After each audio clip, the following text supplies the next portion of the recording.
ఫిలిప్పీ పత్రికలో 4వ అధ్యాయం 13వ వాక్యం. నన్ను బలపరచువాని యందే నేను సమస్తమును చేయగలను. చప్పట్లు కొట్టండి గట్టిగా. ఆమేన్. ఈయన సమస్తము చేయగలుగుతున్నాడంట. ఎలా చేయగలుగుతున్నాడు అని అంటే, నన్ను బలపరచువాని యందు. నేను చెప్పాను కదా, ఆయన మనల్ని బలపరచకపోతే ఏ పని మనం చేయలేము. ఆయన మనల్ని దీవించకపోతే ఒక్క క్షణం ప్రశాంతంగా బ్రతకలేము. ఆయన సన్నిధి మన మీద ఒక్క క్షణం గనక లేకపోతే మన మనుగడ మనకు కష్టతరమైపోతుంది. ఈ పరిశుద్ధుడైన పౌలు చాలా గొప్ప సేవ చేశాడు. ఆయన గొప్ప దైవజనుడు. ఆయనకి ఎన్నో వరాలు, శక్తి, సామర్థ్యత దేవుడిచ్చాడు. ఇప్పుడు ఆయన గుర్తించిన విషయాన్ని చెబుతున్నాడు. నన్ను బలపరచువాని యందే నేను సమస్తం. ఏది చేసినప్పటికీ నా శక్తి, నా బలం కాదు. కొందరికి ధనబలం ఉంటుంది, కొందరికి జనబలం ఉంటుంది, మరి కొందరికి కండబలం ఉంటుంది. ఓకే, మరి కొంతమందికి లోకపు బలం ఉంటుంది, పదవి బలం ఉంటుంది. ఇలాంటివి ఎన్నో ఉన్నాయి. కానీ దైవ బలం వేరండి.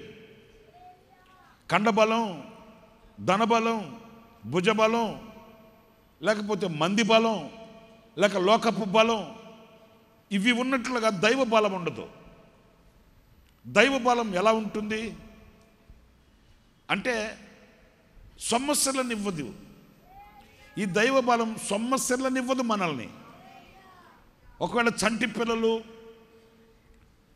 లేకపోతే యవనస్తులైన వాళ్ళు అలసిపోతారేమో, సమస్యలిపోతారేమో. వాస్తవంగా ఎనర్జీ ఎవరికి ఉంటుంది? ఎక్కువగా పిల్లలకి, యవనస్తులకు ఉంటుంది. వాళ్ళైనా సమస్యలిపోతారేమో, వాళ్ళైనా తొట్టిల్లు పోతారేమో. యెహోవా కొరకు ఎదురు చూచువాడు బలమును పొందుకుంటాడు. అది దైవ బలం. దైవ బలం అది ఎప్పుడు మనల్ని సమస్యల్ని పోనివ్వదు, వెనుదిరగనివ్వదు, మనల్ని అలసిపోనివ్వదు. మనం దేని నిమిత్తమైతే పట్టబడితేమో దానిని పట్టుకొనవలనని పరుగు తీసే ఈ పరుగులో మనల్ని అంతము వరకు నడిపించగలుగుతుంది, మనల్ని గమ్యం చేరుస్తుంది ఈ దైవ బలం. ఆమేన్, హల్లెలూయా. ఈ బలము నన్ను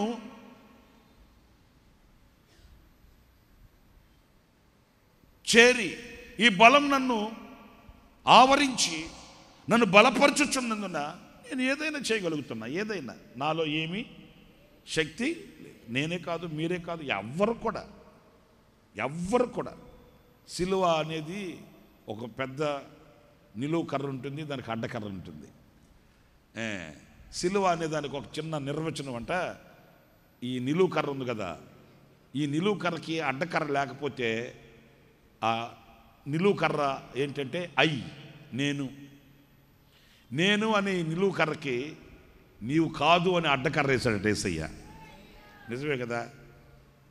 నేను అనడానికి ఏముంది మన దగ్గర? ఏమనుందా? ఊరికి సరదాగా ఒక మాట చెప్తా. మనం కండబలం, భుజబలం, ధనబలం చేత్తో పట్టుకుని మీసాల మెలేసి కాళ్ళ ఎగరేసాం. ఒక 5-6 ఇరేషనలు అయ్యాయి అనుకో, పెద్ద పనేమిలే. ఎంత దుర్లభమో మీరు చూడండి. ఉన్న కండబలం ఏమవుతుందో, ఉన్న జనబలం ఏమవుతుందో, ఉన్న ధనబలం ఏమవుతుందో, ఉన్న పలుకుబడులు ఏమవుతాయో, ఉన్న పదవులు, హోదాలు, ఆధిక్యతలు, ఆధిపత్యాలు ఏమవుతాయో. ఇంకా ఇటొక 2 అటొక 3 ఏం చేయాలి? మోసుకెళ్ళాలి. ఇది ఏదైనా మనలో ఉంది అని అనుకుంటే లేదు. దైవజనుడు ఏమన్నాడు? ఇశ్రాయేలీయులలో శేషించబడిన వాడిని నేనొక్కడినే, రోషం కలిగిన వాడిని నేను, నాకు అంత రోషం ఉంది, నాకు ఇంత రోషం ఉంది, అది ఇదంటే దేవుడు అన్నాడు. పిచ్చోడు నువ్వే కాదురా బాబు, చాలామంది ఉన్నారు. ఎప్పుడు మనం నేనే అని ఎప్పుడు విర్రవీగిపోకూడదు. నేను అని అంటే ఒక బాధకరమైన మాట చెబుతా. నేను అని ఎప్పుడైతే మనం అనుకుంటామో అప్పుడు దేవునిని మనం పక్కన పెట్టిన వాళ్ళం అవుతాం. దేవుణ్ణి పక్కన పెట్టిన వాడు నిలుస్తాడా? మీరు చెప్పండి. ఎప్పుడైనా మన స్థానంలో దేవుని పెట్టుకోవాలి మనం. నేను అందుకే ఎవరైనా ఏదైనా విషయంలో నన్ను అభినందిస్తున్నప్పుడు, ఏదైనా విషయంలో నన్ను వాళ్ళు ఏమంటారు దాన్ని, పొగుడుతున్నాను నేను అన్నలు కానీ గణపరచాలని అట్లా వాళ్ళు మాట్లాడుతున్నప్పుడు వాళ్ళ నోటి మాట నా దగ్గరికి రాకమునిపి వెంటనే నేను వేస్తాను. అదేంటంటే దేవుని కృప, దేవుని కృప, దేవుని కృప బ్రదర్, దేవుని కృప బ్రదర్ అని చెప్పేస్తాను అంతే. అది నా దాకా రాకూడదు, అది నాది కాదు, నాది కాదు. ఇప్పుడు యెహోషువ కీర్తి ప్రబలిపోయింది. యెహోషువ కీర్తి ప్రబలిపోవడానికి ఆ కీర్తి ఎవరి కీర్తి? దేవుని కీర్తి. మోషే కీర్తి ప్రబలింది, సమూయేలు కీర్తి ప్రబలింది, దావీదు కీర్తి ప్రబలింది, ఉజ్జియా కీర్తి ప్రబలింది. ఇవన్నీ దేవునికి సంబంధించినవి, మనవు కాదు. ఆ కీర్తి దేవునికి. ఆశ్చర్యమైన సహాయం చేసింది ఎవరు? ఉజ్జియాకి దేవుడు. ఆ సహాయాన్ని పొందుకున్నాడు కనుక ఈ కీర్తి వచ్చింది. ఇప్పుడు ఈ కీర్తి ఎవరిది? దేవుంది. ఈరోజు బ్రతికి బట్టగట్టి బైబిల్ పట్టుకుని ఇక్కడ కూర్చున్నామంటే మన డైట్ మెయింటెనెన్సా ఏంటి? లేకపోతే మనం తీసుకున్న జాగ్రత్తలతోనా? లేకపోతే మనం చేసుకున్న అదృష్టం, మన తల్లిదండ్రులు, మన కొన్నవాళ్ళు, మన కన్నవాళ్ళు చేసుకున్న అదృష్టమా? అదృష్టం కాదు, దురదృష్టం కాదు, వచ్చే కాలం కాదు, పోయే కాలం కాదు. ఆయన నామానికి మహిమ కలుగునట్లు దేవుడు మనకు ఆయుష్నిచ్చాడు, ఆరోగ్యం ఇచ్చాడు. మన మధ్యలో ఆయన స్తుతి సింహాసనాసనుడై ఆయన స్తుతించబడుతున్నాడు. అంతే. మనం ఎందుకు బ్రతికామయ్యా అనంటే ఆయన స్తుతించడానికే బ్రతికాం, తినడానికి కాదు, తినడానికి కాదు, ఆయన స్తుతించడానికే బ్రతికాం. ఎందుకు బ్రతికించావయ్యా? నీవు నన్ను స్తుతిస్తావని, నీవు నన్ను ఆరాధిస్తావని, నీవు నన్ను మహిమపరుస్తావని. అంతే. మన మెయిన్ గోల్ ఏంటి? మన మెయిన్ థీమ్ ఏంటి? మన యొక్క బాధ్యత ఏంటి? ఆయనకి కృతజ్ఞులమై బ్రతకడం. తిన్నా, ఉన్నా, తిరిగినా, ఏం చేసినా ఆయన నామానికి కీర్తి, ఆయనకి ఘనత కలగడానికే. ఆమేన్. బ్రతకడానికి తినాలి కానీ తినడానికి బ్రతకూడదండోయ్. దేనికి తినాలి చెప్పండి? బ్రతకాలి కనుక తినాలి, అంతేగాని తినడానికి బ్రతకూడదు కదా.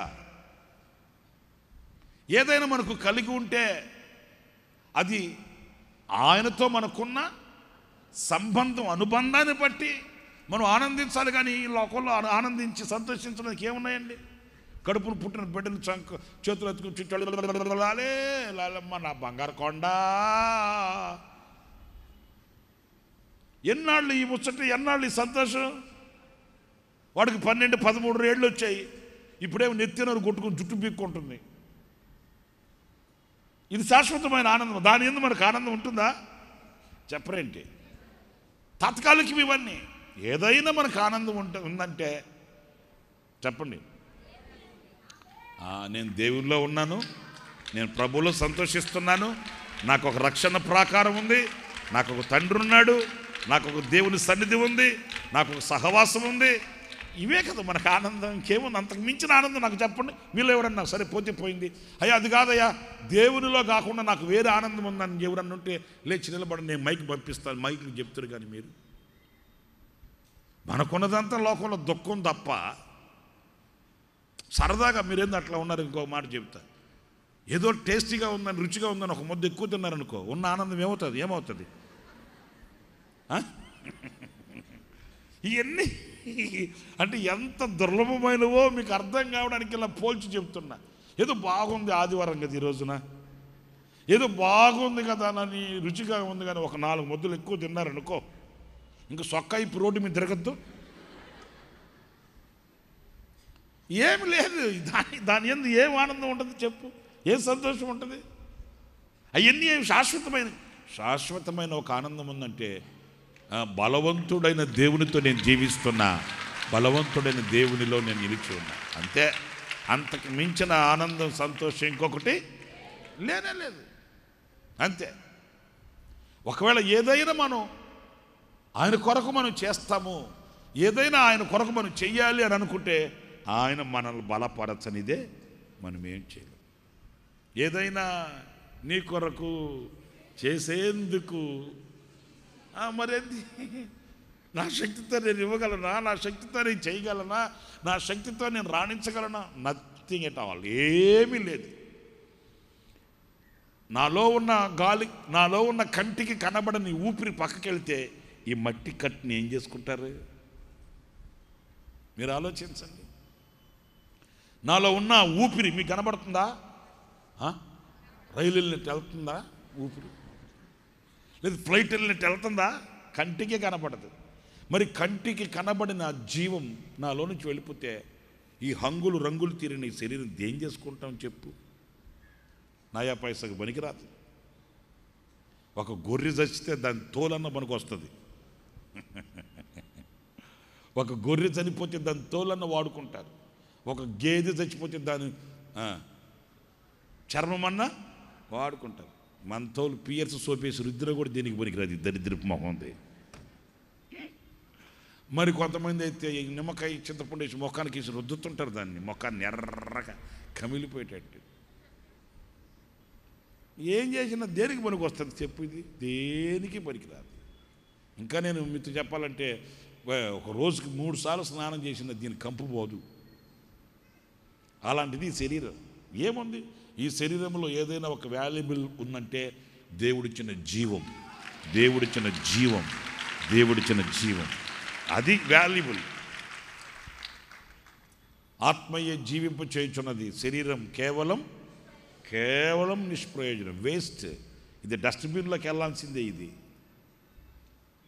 డస్ట్బిన్లోకి వెళ్ళాల్సిందే, అంతకు మించింది ఇంకోటి ఏం లేదు. ఏదైనా మనలో విలువైనది, ఘనమైనది, శ్రేష్టమైనది ఉందంటే ఆయన మన నాసిక రంధ్రాలలో ఊదాడు, ఆయన ఆత్మ, ఆయన జీవం, అది శ్రేష్టమైనది. గనుక ఏదైనా మనం ఆయన కొరకు చేసేందుకు ఆయన మనల్ని బలపరచాలి. ఏదైనా మనకు ఆనందం ఉందంటే ఆయనతో ఉన్న మనకు అనుబంధం. అందుకే పౌలు కూడా నేను ఏదైనా చేయగలుగుతున్నానంటే నా శక్తి, నా భక్తి, నా బలం కాదు, నీవు నన్ను బలపరచగా నేను చేశాను. ఒక్క 3 విషయాలు త్వరగా చెప్తాను, జాగ్రత్తగా వినాలి. ఎవరిని బలపరుస్తాడు ఆయన? బలపరుచువాని యందు సమస్తం చేయగలిగితే, బలపరుచువాడు సమస్తం చేయ సామర్థ్యత గలవాడైతే ఎవరిని బలపరుస్తాడు? దినవృత్తాంతాలు 2వ గ్రంథం 16వ అధ్యాయం 9వ వాక్యం చూడండి.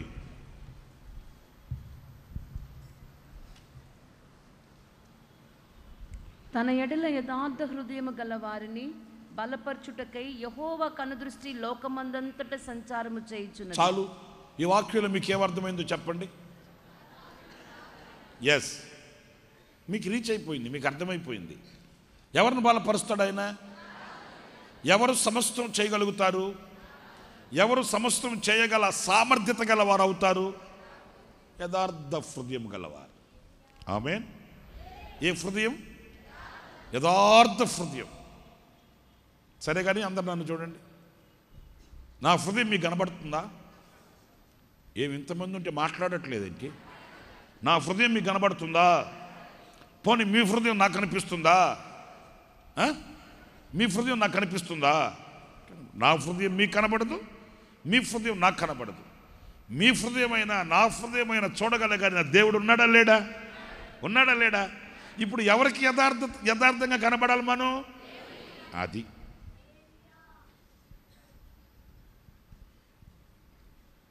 నేను మీకు యథార్థంగా కనబడడం కాదు, మీరు నాకు యథార్థంగా కనబడడం కాదు. నాకు ఏం తెలిస్తే మీ యథార్థతను గురించి నేను ప్రశంసించగలను? మీకు ఏం తెలిస్తే నా యథార్థతను బట్టి మీరు ప్రశంసించగలరు? మన హృదయాన్ని చూచే దేవునికి మనం యథార్థంగా కనిపించాలి. అందుకే ఆయన కనుదృష్టి, ఇదిగో ఇంతమంది కూర్చొని ఉన్నారు, ఇక్కడ కూర్చొని ఉన్నారు, కింద హాల్లో కూర్చొని ఉన్నారు. ఓకే, మీరు ఎక్కడ కూర్చొని ఉన్నా నో ప్రాబ్లం. మాకు పైకి రా, మమ్మల్ని పైకి వెళ్తుంటే మమ్మల్ని రానిలేదు పైకి, తొందరగా వస్తే ఎందుకు రానియరు నిన్ను? ఆ పైన కూర్చున్నాం అనుకుంటే దేవుడి వరం వచ్చిన దేవుడు వరం ఇచ్చిన పూజారి వరం ఇవ్వడంట. అట్లాగా పైకి వెళ్దామంటే వీళ్ళేంటి ఏమంటారు వాళ్ళని, వాలంటీర్స్. ఈ వాలంటీర్స్ ఏమో అక్కడ నిలబడి పెద్ద బిల్డప్ ఎక్కువైపోయింది వాళ్ళకి బిల్డప్ ఎక్కువైంది. నీకెంత బిల్డప్ ఎక్కువైంది? 9 గంటలకు ఆరాధన అంటే నువ్వు 10 గంటలకు వచ్చి నేను లోపలికి వెళ్తానంటే నీకెంత బిల్డప్? ఆలస్యంగా వచ్చి తొక్కుకుంటూ ముందుకు వెళ్ళకూడదు, తప్పు. వెనక ఖాళీ ఉంటే కూర్చో, లేదంటే కింద హాల్లో ఉంది కదా అక్కడ కూర్చో అంటే, పైకి వెళ్దామంటే రానివ్వట్లేదు. ఇప్పుడు రానివ్వకపోతే మీరంతా ఎట్టొచ్చారు? దొంగదారిలో కిటికీలో వచ్చి దూరు వచ్చారా? లేదు కదా. నేను అనేది ఏంటంటే నువ్వు పైన కూర్చో, కింద కూర్చో, లేకపోతే కింద పార్కింగ్లో ఉండి ఆటోలో కూర్చొని నాకు తెలీదు. కూర్చోకూడదు అట్లాగా, కారులో ఆటోలో కూర్చోకూడదు. వచ్చి తిన్నగా మందిరంలో కూర్చొని ప్రార్థన చేసుకుని వాక్యం వినాలి, కానీ అటు ఇటు చెడు తిరగడం అక్కడికి వెళ్ళడం ఇక్కడికి వెళ్ళడం చేయకూడదు. ఇక్కడే కాదు, మరి ముఖ్యంగా గుడారాల పండుగలో మరీ ముఖ్యంగా చెరుగ్గెళ్ళు, ఇంకా అంటే బోర్లో, వీటి కోసం కాదు మనం వెళ్ళేది.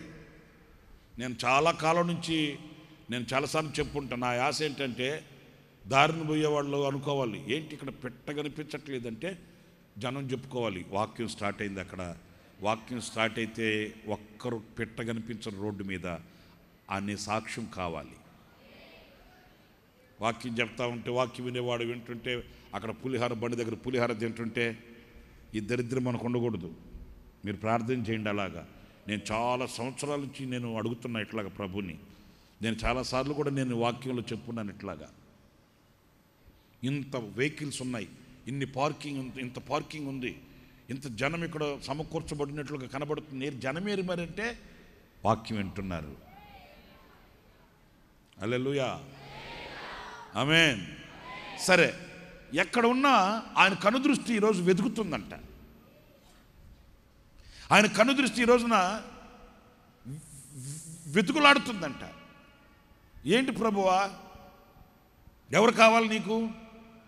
యథార్థ హృదయం కలిగిన వాళ్ళు కావాలి. ఎందుకు? వాళ్ళని బలపరద్దామని. ఈ ఆరాధనలో నేను మీతో చెప్పేది, నిశ్చయంగా మీరు బలపరచబడుదురుగాక. ఆయన మిమ్మల్ని బలపరచగా మీరు సమస్తమును చేయగల సామర్థ్యత గల వారగుదురుగాక. ఆయన మిమ్మల్ని బలపరచగా మీరు సమస్తమును లోపరచుకొనుదురుగాక. ఆయన మిమ్మల్ని బలపరచగా మీరు సమస్తములో విజయం పొందుదురుగాక. సమస్త విజయాలలో మీకు ప్రశాంతత కలుగునుగాక, మీకు నెమ్మది కలుగుగాక, మీకు సంతోషము కలుగునుగాక. సర్వము నా దేవుడు మీ ఎడల ఆయన ఆశీర్వాదకరంగా మలచునుగాక. అయితే ఈ రాత్రి ఆయన మిమ్మల్ని బలపరచడానికి కావలసిన యథార్థత కావాలి.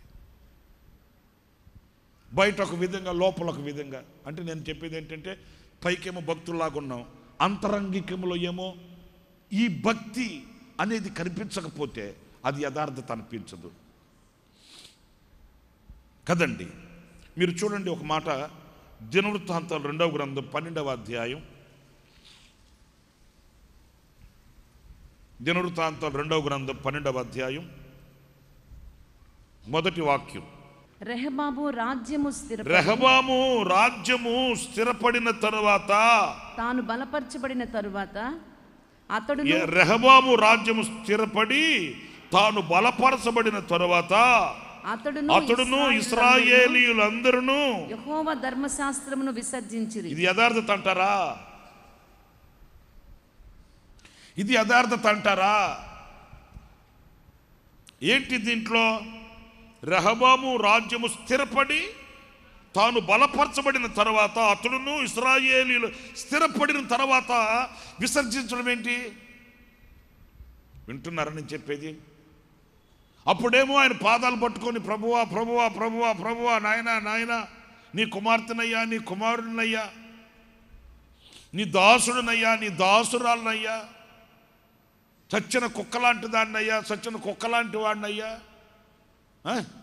పందిలాంటి వాడినయ్యా. మీరేంలా ఎప్పుడు ఆ పాట? ఏ పాట? పందివలే పొర్లేనా నన్ను. మీరు కొన్ని సంఘాల్లో వినలేదా? ఓరి పిచ్చి మోకాళ్ళారా. నేను వచ్చింది ఆ సంఘంలో నుంచే, అందుకు తెలుసు నాకు బాగా. ప్రభు బల్లారాధనకి తల కిందేసి మోకాళ్ళు వేస్తారు. మోకాళ్ళు అని మేము చెప్పకూడదు ఇంకా ఎన్ని. మోకాళ్ళు వేయడం అంటే, మోకరించడం అంటే మనలాగా ఇట్లా నిట్ట నిలువుగా మోకాళ్ళ మీద నిలబడడం కానీ అట్లా ఉండదు అక్కడ. మోకాళ్ళ మీదకి దిగి తల కిందకేస్తారు వేసి ఇంక పాడే పాట ఏంటి? పందివలే పొర్లేనా నన్ను, కుక్కవలే తిరిగిన నన్ను. నెల పాడడమే. నెల వింటున్నారని చెప్పే పాట మారదు, మాట మారదు.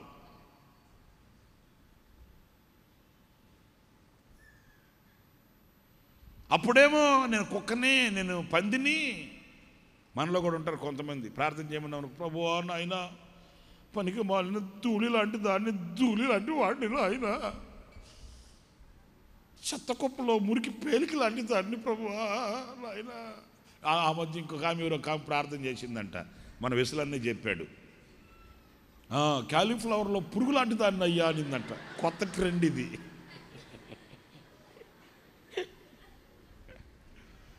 ఇంకా తగ్గించుకోవడానికి అంతకు మించి ఇంక దొరకలా. క్యాలీఫ్లవర్లో పురుగు లాంటి దాన్ని అయ్యా అని బైబిల్లో కూడా బ్రాకెట్లో అది రాసుకుంటే బాగుండే మాట.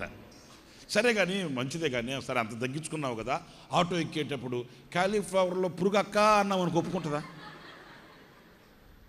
మరి అదే మరి యథార్థం మాట్లాడితే యథార్థంగా ఉండాలి.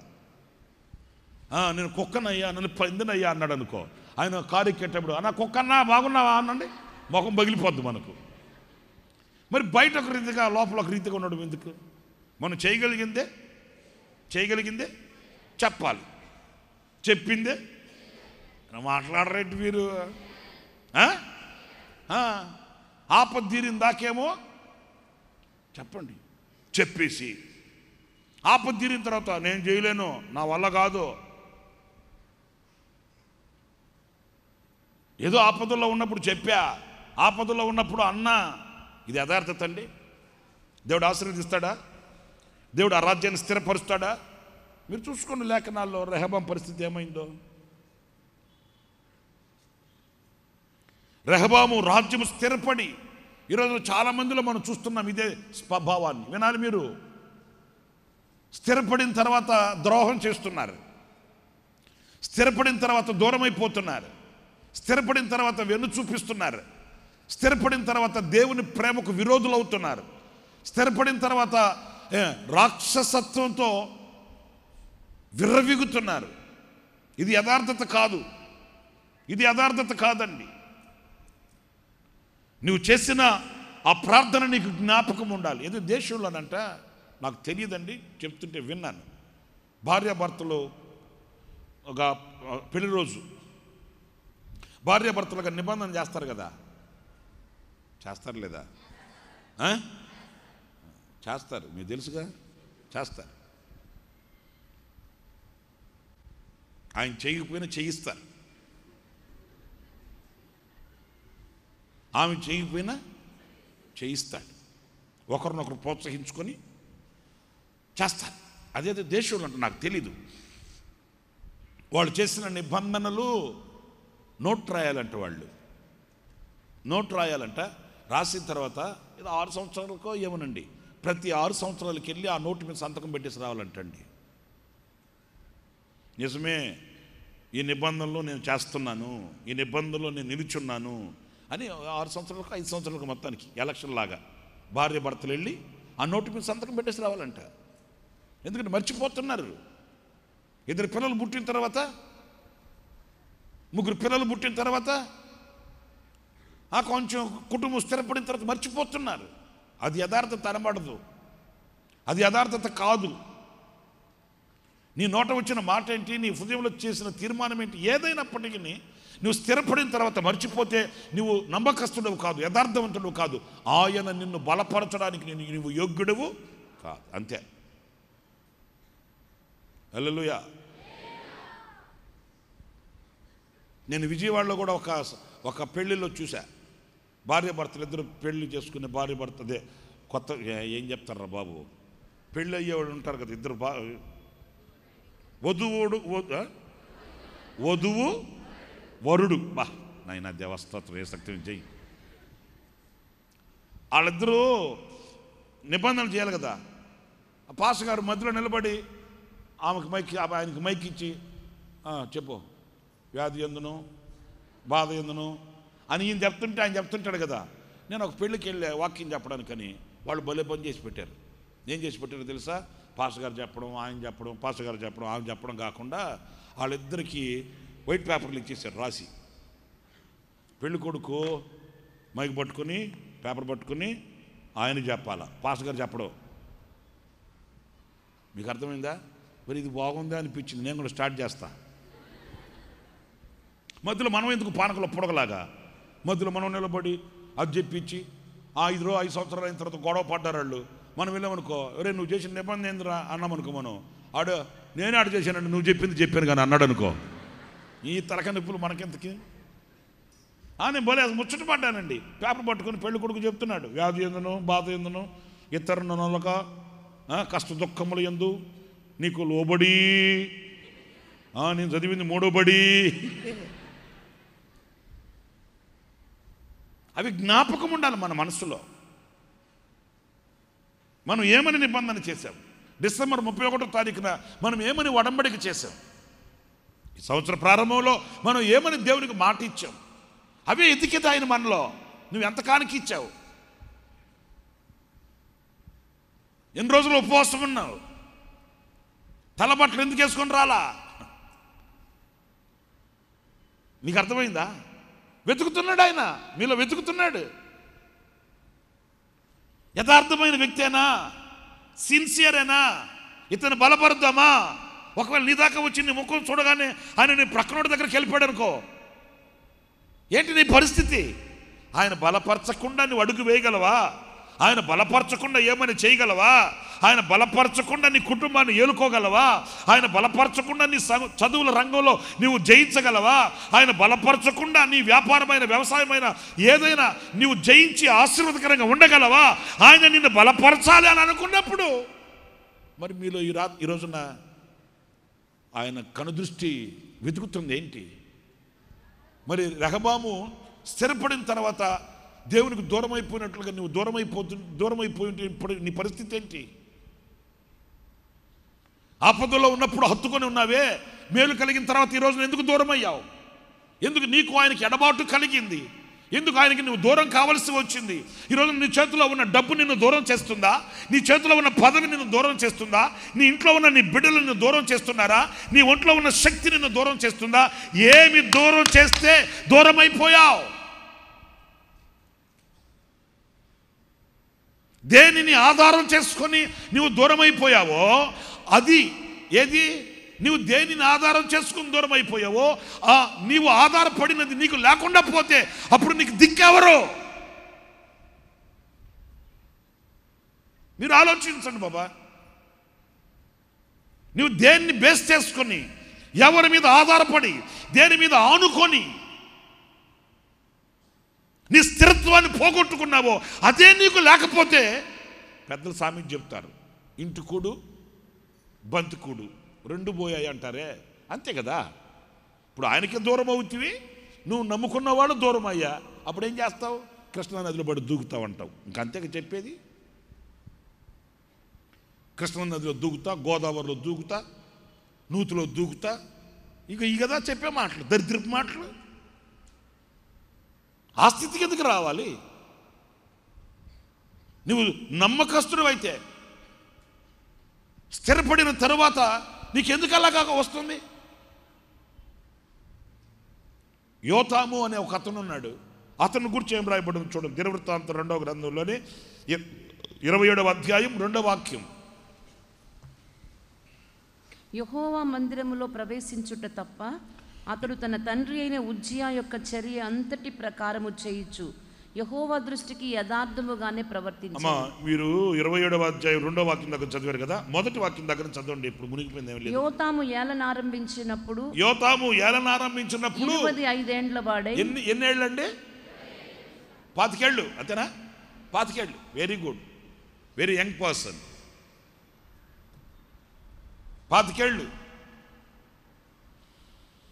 25 ఏళ్లలో అతని భక్తి చూడండి, నాకు బాగా నచ్చింది. ఈ యోతాము అనే అతను 25 ఏళ్ళకి అతడు రాజ్యరేఖంలోకి వచ్చాడంట. ఇప్పుడు చదువమ్మా.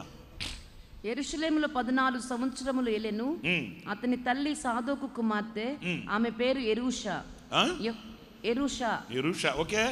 యెహోవా మందిరములో ప్రవేశించుట తప్ప అతడు తన తండ్రి అయిన ఉజ్జియా యొక్క చర్య అంతటి ప్రకారము చేయుచు యెహోవా దృష్టికి యథార్థముగానే ప్రవర్తించెను. ఎలా ప్రవర్తించాడంట? సరే, ఇంకొక మాట చూడండి. ఆ యథార్థతకి క్రియారూపకం ఇంకోటి కనిపిస్తుంది అక్కడ. అతని కాలములో జనులు మరింత దుర్మార్గముగా ప్రవర్తించుచుండిరి. ఇదేంటిది? తలలపైకి ఎత్తని చెప్తా. అతని కాలంలో అతడు యథార్థంగా ప్రవర్తించాడు, అతని కాలంలో జనులు దుర్మార్గంగా ఉన్నారు. అంటే నేను అనేది ఏంటంటే, ఈ దుర్మార్గతను చూచిన 25 ఏళ్ళ 25 ఏళ్ల కుర్రోడు మరి ఈ దుర్మార్గతను చూచి అతడు అటుగా మెగ్గు చూపలేదా? నాకు ఒక్క ప్రశ్నకు సమాధానం ఇవ్వండి. మంచి త్వరగా స్ప్రెడ్ అవుద్దా, చెడు త్వరగా స్ప్రెడ్ అవుద్దా? చూసారా, ఇది నగ్న సత్యం. దీనికి మరలా మనమేమి ఆలోచించాల్సిన అవసరంలే.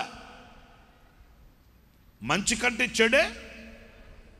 ఈ యోతాము అనే అతను చెడుగా ప్రవర్తించే ప్రజల మధ్యలో ఎలా ఉన్నాడంట? అది మనకు కావాల్సింది, ఇంక వేరే చరిత్ర వద్దు. మన వాడుక భాషలో మనం అర్థమయ్యే బాణిలో మాట్లాడుకుందాం. క్రూరంగాను మూర్ఖంగాను వక్రజనముగా ఉన్న ప్రజల మధ్యలో యథార్థంగా ఉన్నాడు. వాళ్ళతో మనకేం పని, వాళ్ళతో మనకేంటి పని? అందరు నన్ను చూడండి. నీ పక్కన కూర్చున్న వాళ్ళతో నీకేం పని? నా ప్రక్కనున్న వాళ్ళతో నాకేం పని? అంటే నాకేం పని అంటే మూతి తిప్పుకొని ముక్కు ముడుచుకొని పలకరించకుండా వెళ్ళిపోమ్మని కాదు నేను చెప్పేది. ఆ పక్కన వాళ్ళతో మాట్లాడకూడదు, వాళ్ళతో నాకేం పని అని ఉండమని కాదు నేను చెప్పేది. వాళ్ళ చర్యలతో, వాళ్ళ స్పిరిచువల్ స్టేటస్తో నాకేంటి పని? నేను నా ఆత్మీయత, నేను నా ప్రభువు, నేను నా దేవుడు, నా దేవుని ఎదుటి నేను ఎలా ఉన్నాను అంతే నాకు కావాల్సింది. దేవుని ఎదుటి వాళ్ళు ఎలా ఉన్నారు, వీళ్ళు ఎలా ఉన్నారు, వీళ్ళు ఎలా ఉన్నారు, మనకేంటికి? న్యాయం తీర్చేది ఎవరు? దేవుడు. ఇప్పుడు నేను అబద్ధం చెప్తే తీర్పిచ్చేది ఎవరు? ఆ తీర్పు నీవిస్తే నీవే స్థానంలో ఉన్నట్టు? ఇవన్నీ సింపుల్ కదా, సింపుల్ కదండి. లైవ్ ఒకటి పెట్టి ఫేస్బుక్లోనో అదేంది దాంట్లో యూట్యూబ్లోనో ఫేస్బుక్లోనో లైవ్ పెట్టి వాడిట్టా ఈడిట్టా, ఆడి పేపరు, ఈడు చెట్టు, ఈడు మొక్క, ఈడు చెక్క అని చెప్పి నేను మాట్లాడారనుకో, నేను తీర్పు తీర్చాననుకో, తీర్పు తీర్చవలసిన స్థానం ఎవరిది? ఇప్పుడు దేవుడు తీర్పు తీర్చాల్సిన నేను తీర్పు తీరిస్తే ఆ దేవుని స్థానాన్ని నేను పొందుకుంటే ఆ దేవుని స్థానానికి వెళ్ళాలన్న లూసిఫర్ గాడు ఎక్కడ పడ్డాడు? మరి నాకెందుకు ఆ స్థానం? నాకు ఈ యోతాము గురించి నాకు బాగా నచ్చింది. ఒకరితో నాకు అనవసరం అండి. వాడు దుర్మార్గంగా ప్రవర్తిస్తున్నాడా, వాడు నీచంగా ప్రవర్తిస్తున్నాడా, వాడు తాగుతున్నాడా, వీడు తింటున్నాడా, ఇదిగో ఇక్కడ ఇక్కడ ఇదిగో పలానోళ్ళు చర్చికి వచ్చినప్పుడే భక్తిగా ఉంటారు, బయటకు వెళ్ళినప్పుడేమో దరిద్రంగా ఉండి. తీర్పు ఎవరిది? ఎవరిదండి తీర్పు?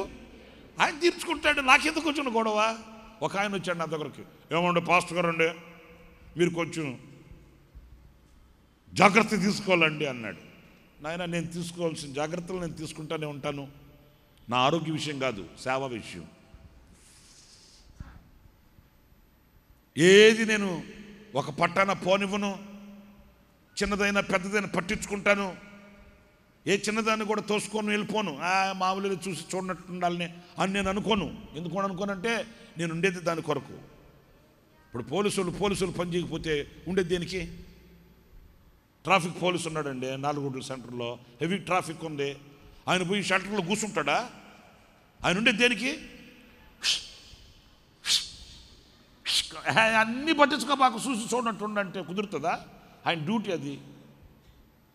మరి నా డ్యూటీ కూడా అదే. చిన్నది పెద్దది అన్నీ పట్టించుకుంటా.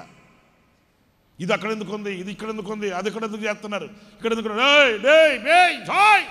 వచ్చాడు రావా వీడు అనుకుంటారు. అనిపించుకోవడానికి అది నేను ఉండేది. నా కర్తవ్యం అది. నేను చేయాల్సిన, చెప్పండి, నేను చేయాల్సిన డ్యూటీ, బాధ్యత అది. అది నేను చేయలేకపోతే నేను లెక్క చెప్పుకోవాలి కదా దేవునికి.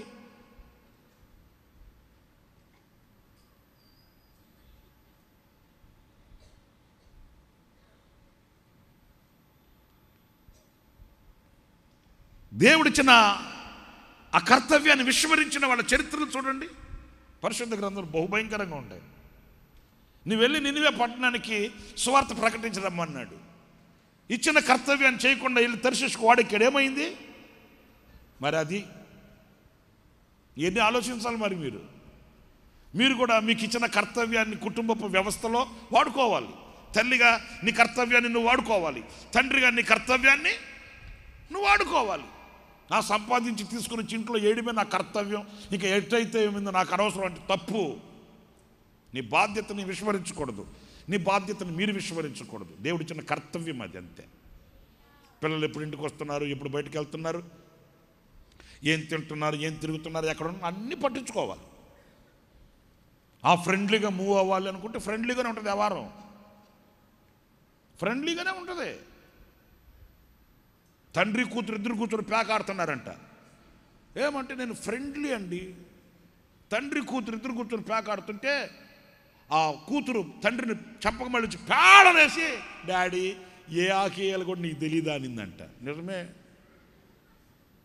ఏ ఆకేయాలు తెలియక నీతో కూర్చొని ఆడుతున్నాడు ఆయన. ఫ్రెండ్లీ మూమెంట్ ఉండాలండి, ఫ్రెండ్లీగా మూవ్ అవ్వాలండి, ఫ్రెండ్లీగా ఉండాలండి. ఫ్రెండ్లీగా ఉండమంటే నీ కర్తవ్యాన్ని విస్మరించమనా? ఇవన్నీ నేర్చుకోవాలి మనం, జాగ్రత్త పడాలి. ఒకరితో మనకు అవసరం లేదు. 1,000,000 మందిలో, నేను చాలాసార్లు చెప్తుంటా, 1,000,000 మందిలో మనం ఉన్నా కూడా మనము మన ప్రభు, మనము మన, చెప్పండి అందరు చెప్పండి, నేను సణుకుతున్నారేంటి?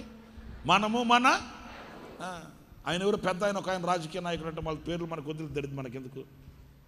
ఆయన ఏదో అన్నాడంట, నాకు యేసు ప్రభు అంటే చాలా ఇష్టం, కానీ క్రైస్తవులు అంటేనే నాకు ఇష్టం లేదు అన్నాడంట ఎవరో ఒక ఆయన.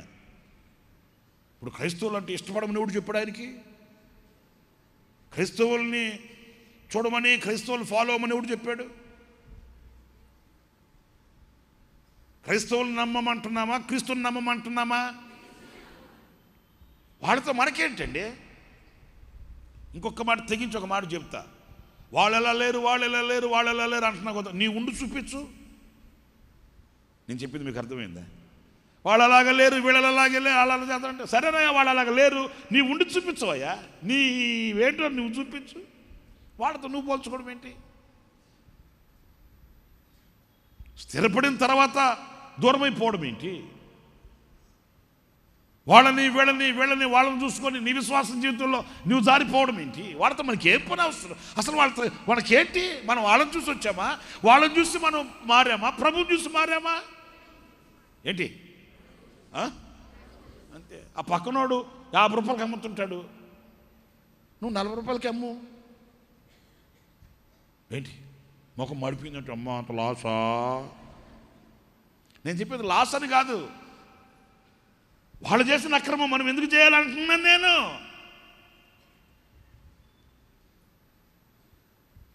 బాప్తిసం తీసుకున్న తర్వాత ఆయన వచ్చి అన్నాడంట, యేసన్న గారు అండి నేను వ్యాపారం ఎత్తేస్తానండి అన్నాడంట. అన్నాడంట, ఏం ఎందుకు ఎత్తేస్తావు? దేవుని నా మనకు అవమానం. బాప్తిసం తీసుకున్న తర్వాత వ్యాపారం కూడా ఎత్తేసాడు, దేవాలు ఎత్తేసాడు అంటారు. తిబాకు అట్లా అంటే, కాదండి యేసన్న గారు అండి మీకు తెలియదండి, బాప్తిసం తీసుకున్న తర్వాత వ్యాపారం మనం చేయలేమండి అన్నాడట. ఎందుకని ఏం మాట్లాడుతున్నావు? అవును, మోసం చేయకపోతే వ్యాపారం లేదండి యేసన్న గారు అన్నాడు. తిక్కులాడ పిచ్చోడా, ఎవడు చెప్పాడు నీకు? ఎవడు చెప్పాడా?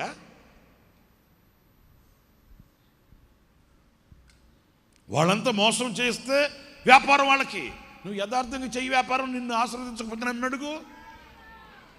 వాడితో నీకెందుకు పోటీ, వాడితో నీకెందుకు ఏమంటారు దాన్ని బ్యారేజ్ వేసుకోవడం?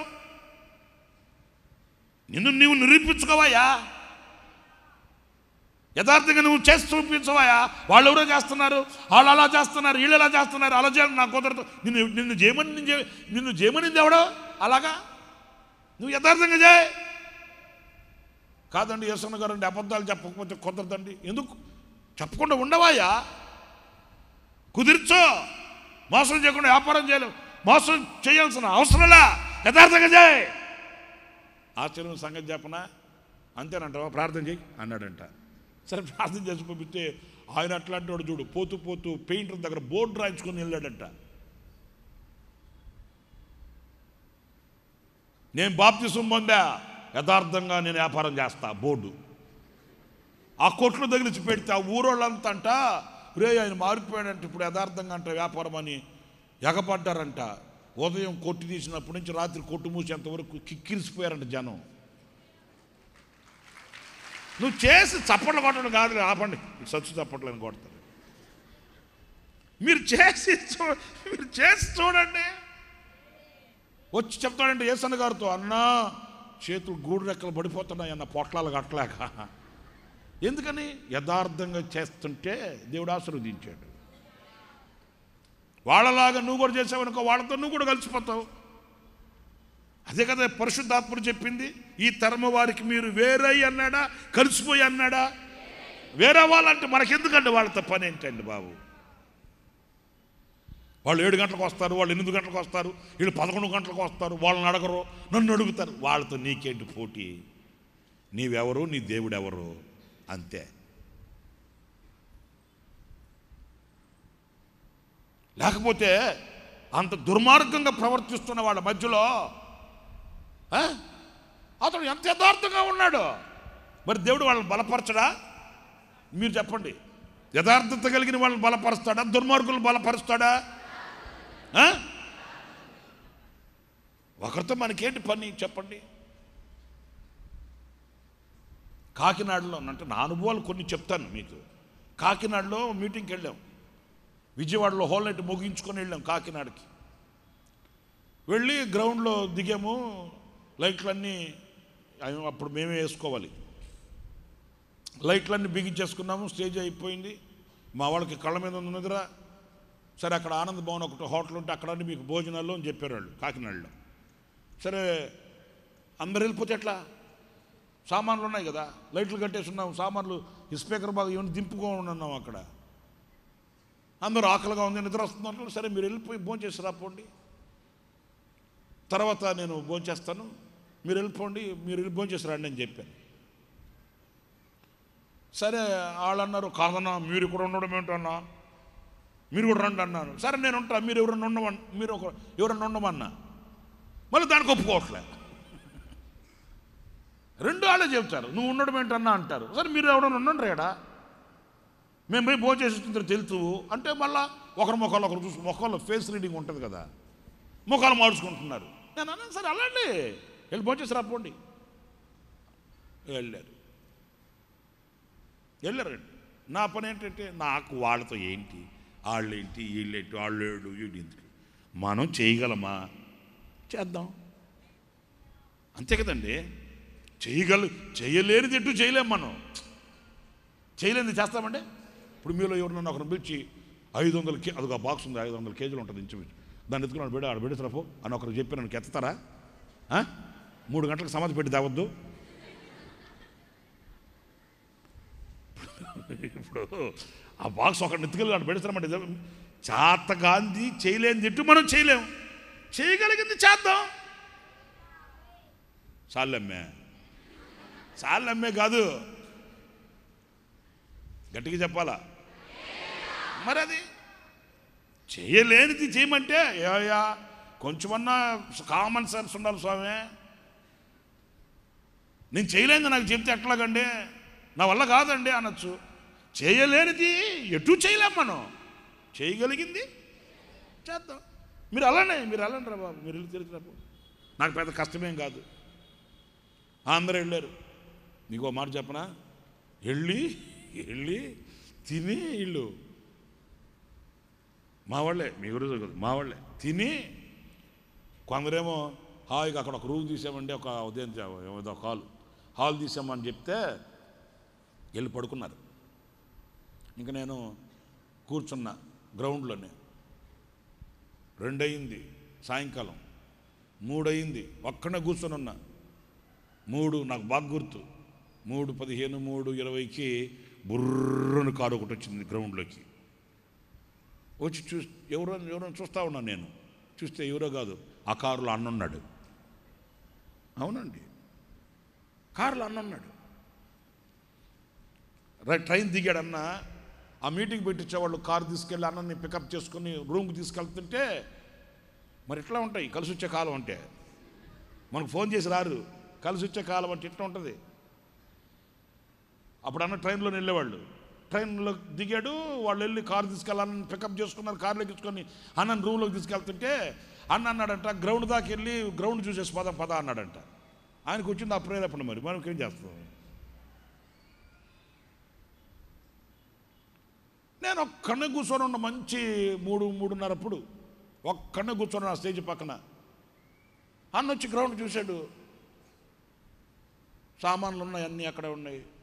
ఆ స్టేజ్ పక్కన కూర్చుంటూ పిలిచాడు, రాయ్ ఏంటి ఒక్కడే ఉన్నావేంటి అన్న. భోజనానికి వెళ్ళారు అందరూ, భోజనం చేశారు.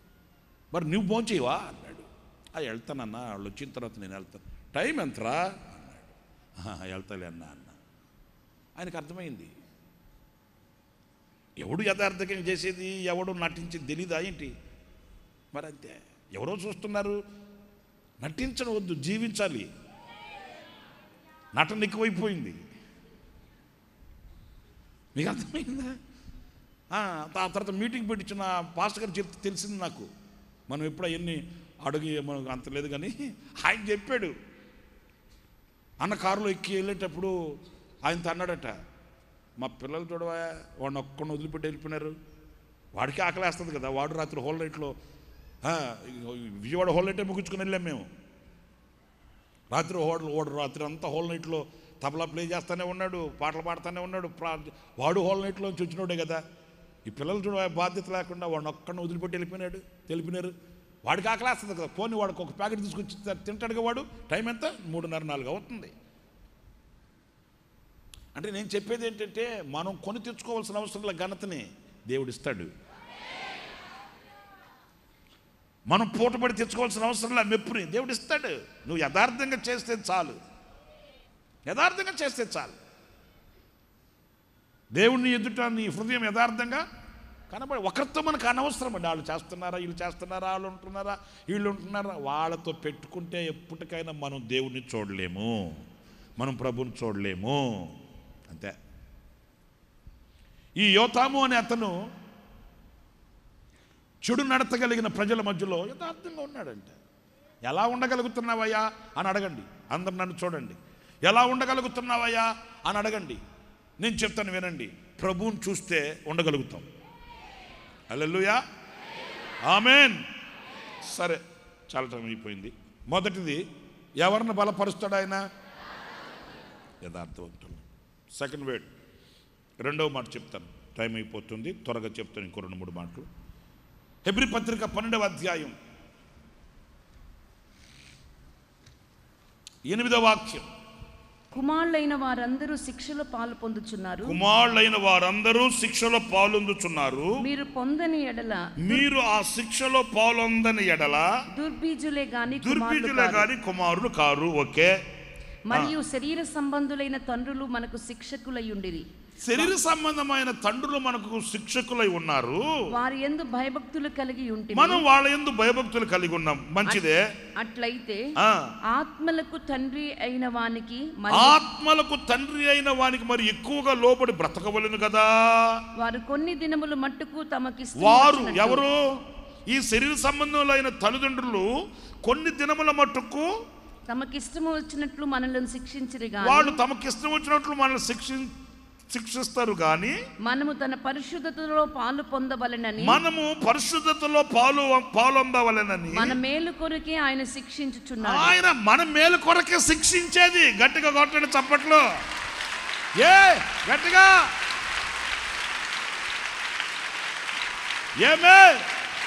ఆమేన్ చెప్పండి. ఆమేన్. దేని కొరకంటే ఆయన మనల్ని శిక్షించేది? శరీర సంబంధమైన తల్లిదండ్రులు ఉన్నారు, ఎందుకు శిక్షిస్తారు? వీడు నాకంటే పెద్దోడు అయిపోతాడు రోయ్ అని, వీడు నాకంటే గిఫ్టెడ్ పర్సన్ అయిపోతాడు, వీడు నాకంటే గొప్ప చదవరైపోతాడు, వీడు నాకంటే గొప్ప వ్యాపారి అయిపోతాడు, వీడు నాకంటే గొప్ప ధనవంతుడైపోతాడు, వీడు నాకంటే గొప్ప బలవంతుడైపోతాడు అని శరీర సంబంధమైన తల్లిదండ్రులు శిక్షిస్తారా? మీరు అలా శిక్షిస్తారా మీ బిడ్డల్ని?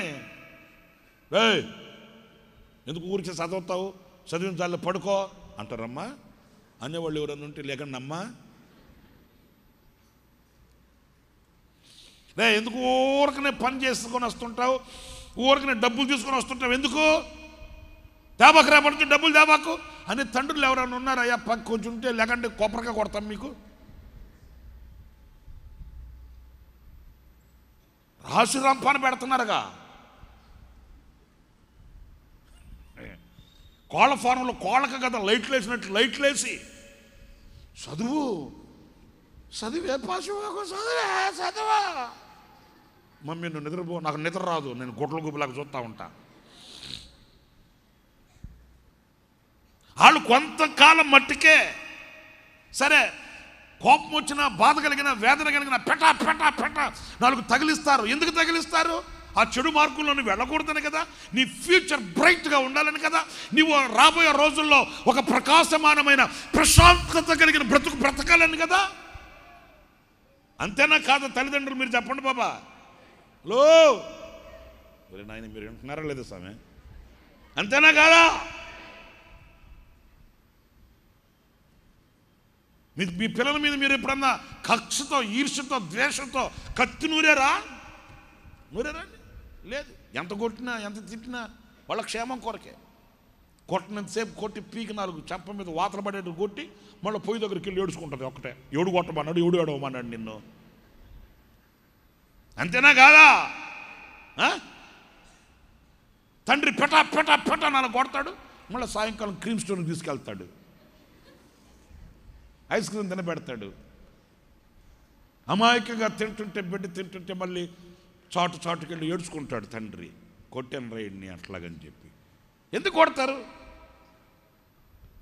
మరి శరీర సంబంధమైన తల్లిదండ్రులే నీ మేలు కోరి శిక్షిస్తున్నప్పుడు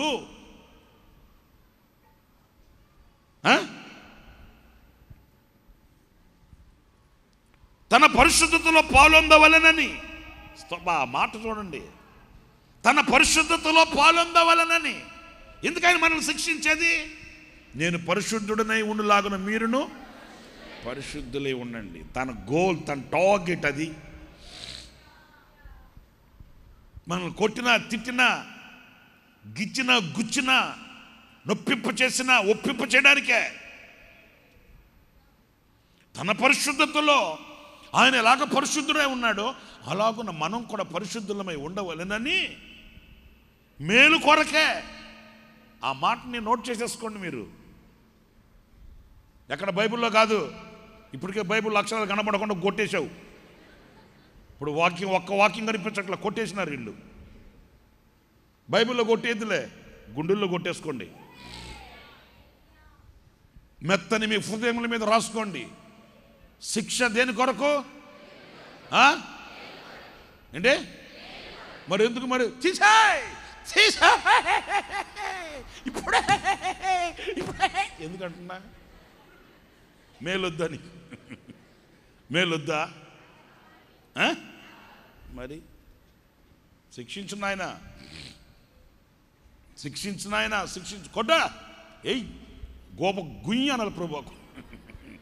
కొట్టు, లేకపోతే పనికి మళ్ళీ శరీరం నా మాట వినట్లే. కొట్టి నన్ను నీ వైపు తిప్పుకో. ఈ మధ్య మాట వినట్లే. పాడు బుద్ధి.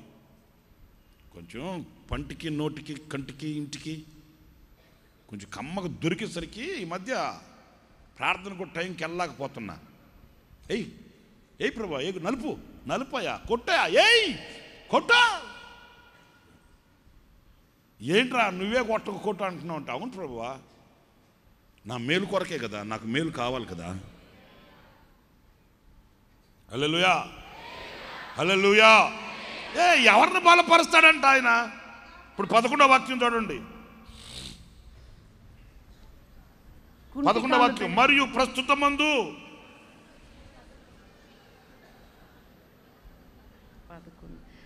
ప్రస్తుతమందు సమస్త శిక్షయు దుఃఖకరముగా కనబడునే. ప్రస్తుతమందు ఆ శిక్ష కొంచెం దుఃఖకరంగా ఉన్నప్పటికీ సంతోషకరముగా కనబడదు. అయినను దాని యందు అభ్యాసము కలిగిన వారికి అది నీతియను సమాధానకరమైన ఫలమిచ్చును. 12వ వాక్యం. కాబట్టి వడలిన చేతులను సడలిన మోకాళ్ళను బలపరచు. హల్లెలూయా, హల్లెలూయా. ఎవరికి ఆ శిక్షల పాలంది, ఆ శిక్షను భరించి ఎందుకిలా జరిగిందని యేసయ్యను అడిగే అర్హత నీకు లేదని సహించి భరించే కృప నీకుంటే చాలునులే. ఎవరితో చెప్పేది ఈ మాట? ఎవరితో చెప్పేది? నా ప్రాణమా, అది ఎవరికి చెప్పినా చెప్పకపోయినా దీనికి చెప్పాలి. పాడమంటావా? ఎవరికి చెప్పినా చెప్పకపోయినా చెప్పండి. ఎవరితో చెప్పాలి? అందరూ చెప్పరు. ఎవరితో చెప్పాలి? ఎందుకని మనల్ని విసిగించేది అదే. నువ్వు బైబుల్ చదువుతున్నావు, ప్రార్థనకు వెళ్తున్నావు, మళ్ళీ కానుకలు ఇస్తున్నావు, మళ్ళీ నెత్తి మీద ప్రార్థన చేయించుకున్నావు, అబ్బో అది పెట్ట కొడుతున్నావు. అయ్యి ఎందుకు? ఏమొచ్చింది నీకో? మరి ఇన్ని రోజులు ప్రార్థనకు వెళ్తున్నావే, ఇంత కానుకలు ఇస్తున్నావే, ఇంత భక్తి చేస్తున్నావు, నీకేం జరిగింది? వేధించేది ఎవరు? పక్కింటోడు కాదు, వెనకింటోడు కాదు, ముందింటోడు కాదు, ఎవరుగానే కాదు, నీకు నీవే శత్రువు. నమ్మండి నా మాట. మీరు వాళ్ళ మీద వీళ్ళ మీద వీళ్ళ మీద కత్తులు నూరేదానికంటే మీ మీద మీరే నూరుకోండి కత్తి. నా ప్రాణం వేసేస్తావు, చంపేస్తా నేను, నోరు మూసుకుని కూసా, అక్కడ కూర్చో, సైతందని కూసా. ఎవరిని? అంతేగాని పక్కనింటోళ్ళని వెనకింటోళ్ళని నీ కాకి బుద్ధే లేదు, వాళ్ళని అనాల్సిన అవసరం లేదు. తిక్కమోహం వాళ్ళ మీద అగపడేది ఎందుకు? నిన్ను నీవు ప్రశ్నించుకో. ఎవరో నీకు విరోధంగా లేవరో, నీకు నీవే విరోధివి అంతే. నీకు నీవే శత్రువువి. ఎక్కడో లేడు శత్రువు. ఎక్కడున్నాడు? చెప్పండి, వాళ్ళు తెరిచి మాట్లాడండి. ఎక్కడున్నాడు? మళ్ళీ తెల్ల బట్టలు ముసుగు ఒకటి వేసుకుని తీసుకొచ్చి కూసుకుపెట్టుకున్నావు పక్కన. ఆడితో చెప్పండి, ఎవడాడు? ఆడే మనసుగాడు. భరించరా మనసా, మనసా భరించరా. ఏం పేకల కాలం తిని పడుకున్నప్పుడు గురక పెట్టేవే, ఇప్పుడు కష్టం వచ్చింది కదా, ఓచుకో, సహించవా. ఊరకను వేధిస్తావు ఎందుకు? ఊరకను నిద్ర రానియకుండా. అంతేనా కదా? మేలు జరిగినప్పుడేమో ఎత్తు చెప్పులు వేసుకుని నడిచిందంట. నాకు తెలియదు, ఆయన చెప్తుంటే అన్నా. మేలు జరిగినప్పుడేమో ఎత్తు చెప్పులు వేసుకుని అమ్మో అనకూడదు. కానీ నేను మరి ఇప్పుడు కీడు జరిగింది, ఏమంటాడు? సహింప ఏంటి అమ్మా? సహించాలి కదా. మరి మేలు జరిగినప్పుడేమో గంతులేసేమో సంతోషించారు. కొత్త బట్టలు వేసుకొని ఎత్తు చెప్పులు వేసుకొని నడక రాకపోయినా నడిస్తే సరే. ఇప్పుడు కాళ్ళకు చెప్పులు లేని పరిస్థితులు వచ్చాయి. ఏంటి ఇప్పుడు కాదులే. కానీ నేను ఉండవల్లిలో ఉన్నప్పుడు, ఇక్కడికి వచ్చిన తర్వాత కాదు, ఇప్పుడు కొంచెం పెద్దోడిని అయ్యానుగా. ఆ ఉండవల్లిలో ఉన్నప్పుడు ఒకరోజు సైకిల్ వేసుకొని నేను బజార్లోకి వెళ్ళా, టౌన్లోకి. మన స్వర్ణ ప్యాలెస్ దగ్గర మన బ్రదరు వీళ్ళు కనపడ్డారు. అన్నా అన్నా అన్నా ఏంటన్నా, ఏమైందిరా, ఏమైంది బాబు అన్న? కాదన్నా సైకిల్ ఎందుకు వేసుకొచ్చుకున్నారన్న. అరే పిచ్చోడా, సైకిల్ వేసుకొని వస్తే ఏమైంది? సరదాగా వెళ్ళిపోయా నేను టౌన్లోకి. కాదన్నా బైక్ బైక్ కొంచెం రిపేర్ వచ్చింది, స్టార్ట్ అవ్వలేదు ఆ రోజు. ఆ పక్కన పెట్టి అక్కడ సైకిల్ వేసుకెళ్ళిపోయా. ఇప్పుడేమవుతాను, అప్పుడు బైక్లోనే రావాలా లేకపోతే రాకూడదని ఉందా? చెప్పరేంటి?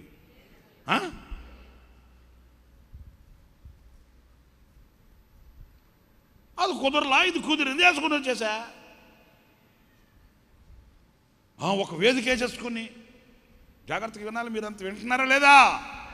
ఒక వేదిక వేసేసుకొని ఇక ఆ వేదిక మీదే నేను ఉండిపోవాలి, అక్కడే నేను ఉండిపోవాలి, దిగకూడదు. దిగితే నామూషిగా ఫీల్ అయ్యా బాబు. ఒకరోజు మేలు అనుభవించాము, ఈరోజు కీడు వచ్చింది, కష్టం కలిగింది. ఓకే, అర్థమైందా?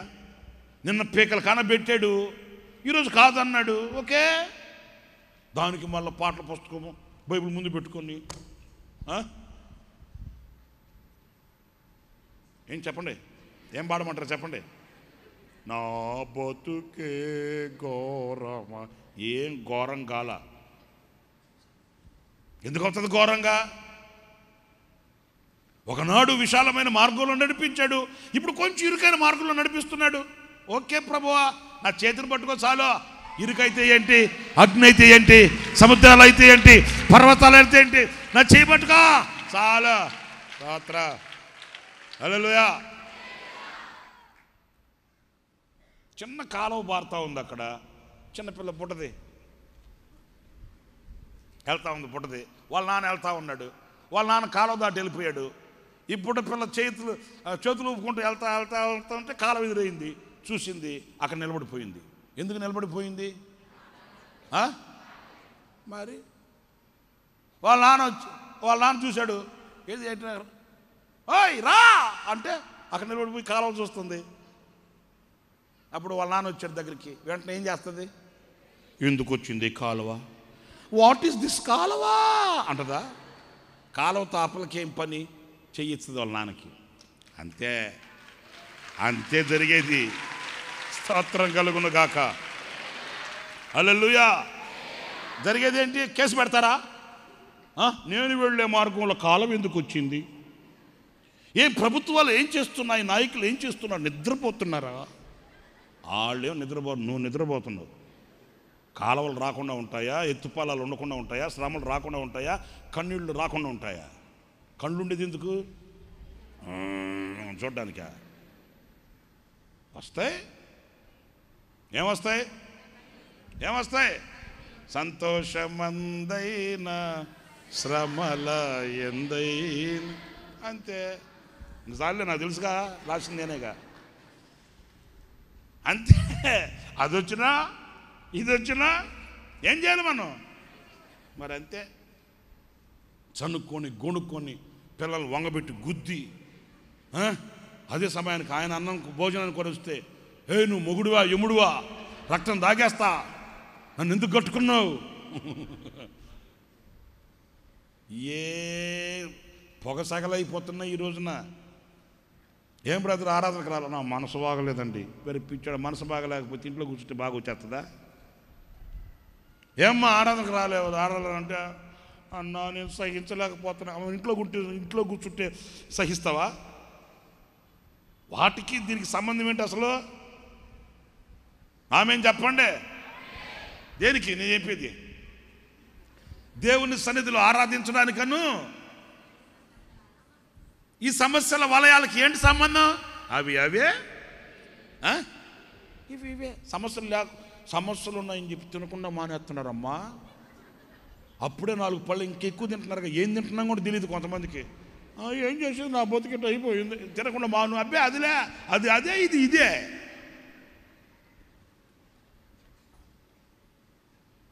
ఒక పల్లెటూరులో మీటింగ్కి వెళ్ళాము. అందరికి భోజనాలు అంటే కూర్చున్నాం. దేవుళ్ళ కూర్చొని భోజనం చేస్తున్నాం. కరెంటు పోయింది. కరెంటు పోయింది. ఒరే అన్నాడు అన్నదంటున్నారు, అంటున్నారు. వేస్తాడు ఉండే అంటున్నా. నా పక్కన సౌండ్ వస్తుంటే ఏందని చూసా, ఆడు తింటానే ఉన్నాడు. కరెంట్ రానిదంటే వాడు అంటాడు, అన్నో ఎన్నో సంవత్సరాల నుంచి అలవాటు అయిపోయింది ఈ రోడ్డు కరెంట్. నిజమే. ఈ చేతికి నోడిన కొత్త. అమ్మ కరెంట్ పోయింది, జాగ్రత్తగా వెళ్ళమ్మా, జాగ్రత్తగా కలుపమ్మా నాలమ్మను. ఆ టాలెంట్ కరెంట్ లేకపోయినా కమ్మగా కలుపుకుని తింటానే ఉన్నాడు. నేను చెప్పేది అంతే. అది పోయింది, ఇది పోయింది, ఆళ్ళు లేరు, వీళ్ళు లేరు. కొంతమంది చేసేదానికంటే చికాకు ఎక్కువ. ఏ ఆకు? ఏ ఆకు? ఆళ్ళు లేరు, వీళ్ళు లేరు, నేనే ఆడచొచ్చేది, నువ్వేం చావద్దు తల్లే, నువ్వేం చావద్దు నాయన. ముందు ఆ చికాకు మానుకో. ఆ చికాకుతోనే బీపీ రేజ్ అయిపోయి, షుగర్ డౌన్ అయిపోయి, కళ్ళు ముందుకు వచ్చి మూతి లోపలికి వెళ్ళిపోయి, చికాకు ఒకటే చికాకు. అది లేదు, ఇది లేదు, డబ్బులు లేవు, కూర లేదు, అది లేదు, ఇది లేదు. ఏంటి నేను అట్ట అనుకున్నా, ఇట్ట జరిగింది. నేను పేపర్ అనుకున్నా, నేను అట్ట అనుకున్నా. ఇదే గొడవ. మీకు ఒక మాట చెప్పనా? అన్ని పాపాల కంటే దేవునికి భయంకరమైన పాపం ఏంటి తెలుసా? మీకు తెలుసు. సణుగు. గొర్రెపిల్ల రక్తంతో విమోచించబడిన వారిని పాలు తెరలు ప్రపంచ దేశంలో అడుగు పెట్టనివ్వకుండా ఆకులు రాలినట్లుగా రాలిపోవడానికి గల పాపం ఏంటి తెలుసా? సణుగు. చేస్తే చేయడం, చేయకపోతే నా వల్ల కాదు. అంతేగాని చేయకుండా మానరు, చేస్తారు. ఎట్లా? సణుగుతూ. నేను మరి 9 గంటలకు ఆరాధన పెడితే ఎవడొస్తాడంట? అమ్మే కానీ తొందర కాలే నేను రా. మంచట పడుతుంది, తడిస్తే జలుపు వస్తుంది. మళ్ళీ ఆగాడా? ఆగడు. వస్తాడు, చేస్తాడు, ఇస్తాడు. ఎట్లా? అది దానికి ప్రతిఫలం ఉంటుందా? చేసేది ఎందుకు? సంతోషం చేయాలి. ఇచ్చే 10 రూపాయలు ఏదో ఆనందంగా ఇవ్వాలి. దాన్ని నలిపి నలిపి నలిపి నలిపి దానికి కరోనా జబ్బు వచ్చేస్తుంది ఆ 10 రూపాయలకి. మళ్ళీ మీరు వెళ్ళిన తర్వాత ఐరన్ బాక్స్ పెట్టి ఐరన్ చేసుకోవాలి మేము దాన్ని. అంత కష్టంగా ఎవడిమన్నాడు? అంత కష్టంగా ఎవడిమన్నాడు? సంపూర్ణ రాత్రి ఉపవాస ప్రార్థనలో అంతకుముందు అన్నున్నప్పటి నుంచి సంపూర్ణ రాత్రి ఉపవాస ప్రార్థనలో కానుకలు పట్టేవాళ్ళని. అన్నున్నప్పటి నుంచి పోయి పరిచర్యకి చాలా అవసరాలు ఉన్నాయి కదా. కరెంటు బిల్లు, ఈ కరెంటు బిల్లు చెప్పినట్టు గుండె పగిలిపోద్ది మీకు. ఈ కరెంటు బిల్లు చెప్పినట్టు గుండె పగిలిపోద్ది. మెయింటెనెన్స్ ఏంటి? ఇంత పెద్ద మందిరం, సేవకులు, సేవ, వెహికల్స్, మెయింటెనెన్స్. కట్టడం కాదు, చేయడం కాదు, దాని మెయింటెనెన్సే. కలెక్టర్ గారును మన ఎంఆర్ఓ గారు మన మందిరం వచ్చారు ఇక్కడికి. కలెక్టర్ గారు, ఎంఆర్ఓ, తర్వాత మన ఆయన ఒకసారి వచ్చారు. తర్వాత వచ్చి రెండవసారి మన పార్థసారథి గారును, ఇంకా కలెక్టర్ గారు, కొంతమంది వచ్చారు. అప్పుడు ఫ్లడ్ వచ్చినారు. మందిరంలో అడుగు పెట్టి వాళ్ళు హవాక్ అయిపోయారు. ఈ స్టేర్స్ మొత్తం తిరిగి చూశారండి. వాళ్ళు చూసి, బ్రదర్ పాస్టర్ గారండి, ఏం మెయింటెనెన్స్ అండి, ఇంత శుభ్రంగా దేవుని మందిరం. ఈ ఆవరణంలో ఉండండి, ఈ మందిరంలో అడుగు పెట్టగానే ఏదో ఒక స్పిరిచువల్ అట్మాస్ఫియర్ అలాగ ఫీల్ అయ్యామండి మేము. ఎంత క్లీన్గా, ఎంత శుభ్రంగా పెట్టున్నారు మందిరాన్ని. బాబోయ్, అట్లా అని మెయింటెనెన్స్ ఎంత ఏంటి? నిత్యం పర్యవేక్షణ అన్ని చూసుకొని జాగ్రత్తగా. హల్లెలూయా. దేవుడు ఇచ్చాడు మనకు ఆ మందిరాన్ని, దేవుడు ఇచ్చాడు మనకి ఈ స్థితిని, దేవుడు ఇచ్చాడు అంతే. దేవుడు మిమ్మల్ని అంత ప్రేమించాడు అంతే. హల్లెలూయా. చెప్పండి గట్టిగా.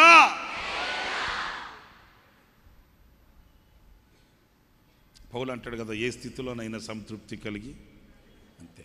దేవుడు మనం ఇప్పుడు అసలు ఊహించలా, ఇంత పెద్ద మందిరము, ఇలాంటి విశాలమైన స్థలము, ఇలాగని. ఇంకా ప్రార్థన చేస్తున్నాం. ఏమని చేస్తున్నాం? చేస్తున్నారా లేదా? అబద్ధం చెప్పొద్దు. ఏం చేస్తున్నారు? విజయవాడలో మనకు ఒక 5 ఎకరాల స్థలం కావాలి. ఆమేన్. దేనికి? దేనికి? అందరం విశాలంగా కూర్చొని ఆరాధన చేసుకోవడానికి. స్తోత్రం, స్తోత్రం కలుగుగాక. హల్లెలూయా. దేవుడు చేస్తాడా చేయడా? ఇంత ఇస్తాడని మనం అనుకున్నామా? చిన్న మందిరం, 30-60 షెడ్ కింద, రేకుల షెడ్, చిన్నది స్టార్ట్ చేసాం. హోల్ నైట్ కానీ ఈ స్థలం తీసుకున్నాం, కొంచెం స్థలం తీసుకున్నాం. అప్పుడు అంత స్థలం కూడా కాదు. మరి అంచెలంచెలుగా దేవుడు ఆశీర్వదించాడు, దీవించాడు, ఉన్నత స్థితికి తీసుకుని వచ్చాడు. మనల్ని ఎంత దీవించాలనో అంత దీవిస్తున్నాడు దేవుడు. కానీ మనమే ఆయన కొరకు ఎంత చేయాలనో అంత చేయలేకపోతున్నాం. మరి ఆ బాధ మీకుందో లేదో నాకు తెలియదు. ఆయన మాత్రం మనల్ని ఎంత చేయాలనో అంత దీవిస్తున్నాడు. కానీ మనమే, నాకు అప్పుడప్పుడు బాధ కలుగుతుంది. మనం చేయగలిగినంత చేస్తున్నామా, చేయగలిగినంత చేయగలుగుతున్నామా అనే బాధ నాకు. నేను యథార్థంగా చెప్తున్నాను దేవుని సన్నిధిలో. నేను లోపల ఒక మాట, బయట ఒక మాట నా వల్ల కాదు. నేను యథార్థంగా చెప్తున్నాను. చాలాసార్లు చింతించిన రోజులు ఉన్నాయి. చేయగలిగినంత మనం చేయగలుగుతున్నామా, చేయాలి కదా, ఇంకా చేయాలి కదా అని దేవుడిని కృప అడుగుతుంటాను, కృప పొందుకుంటుంటాను. నాకు ఆ మనసు ఎప్పుడు నన్ను వేధిస్తుంటుంది. చెయ్యాలి, ఇంకా చేయాలి, ఇంకా దేవుడు శక్తి ఇస్తే, ఇంకా కృపనిస్తే, ఇంకా దేవుడు ఆయుష్నిస్తే, దేవుడు ఇంకా ఆరోగ్యం ఇస్తే, ఇంకా దేవుడు ప్రత్యక్షతనిస్తే చెయ్యాలి అంతే. చెప్పాను కదా, అవకాశం ఉంది, చేయాలి. అవకాశం లేకపోతే మనమేమి చేయాల్సిన అవసరం లేదు, చేయలేము కూడా. మరి దేవుడు అంత ఉన్నతంగా తీసుకుని వెళ్ళినప్పుడు సనగకూడదండి, సనగకూడదు. సంతోషంగా చేయాలి.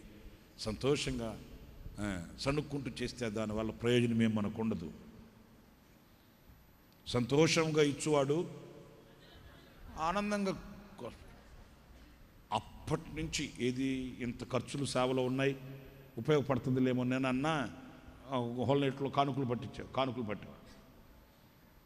ఈ మధ్య మేము కానుకలు కూడా పట్టట్లేదు. హోల్ నైట్లో సంపూర్ణ రాత్రి ఉపవాస ప్రార్థనలో వద్దు. మన పిల్లలు వస్తున్నారు, తప్పనిసరిగా వాళ్ళు ఇచ్చి వెళ్తారు. మనం ఏంటి సంచి తీసుకుని వాళ్ళ దగ్గరికి వెళ్ళి అడగడం ఏంటి? వస్తున్నారు కదా, వాళ్ళకి తెచ్చిన కానుకలు ఇవ్వకుండా ఎక్కడికి వెళ్తారేంటి? వాళ్ళ హృదయపూర్వకంగా తెచ్చిన కానుకలు పెట్టిలో వేస్తారు, లేదా కవర్లో పెట్టి అడ్రస్ ఏదైనా రాసి ప్రార్థన విన్నప్పుడు ఉంటే పరిచారకులకు అప్పగిస్తారు. ఎనఫ్, చాలు. దేవుని పని ఆయన చేస్తాడు. హల్లెలూయా, హల్లెలూయా, హల్లెలూయా, స్తోత్ర. ఎన్నో అవసరాలు ఉన్నాయి, కాదనట్లే. కానీ పరలోకం ఇస్తానన్న దేవుడు అవసరాలు తీర్చడేంటి?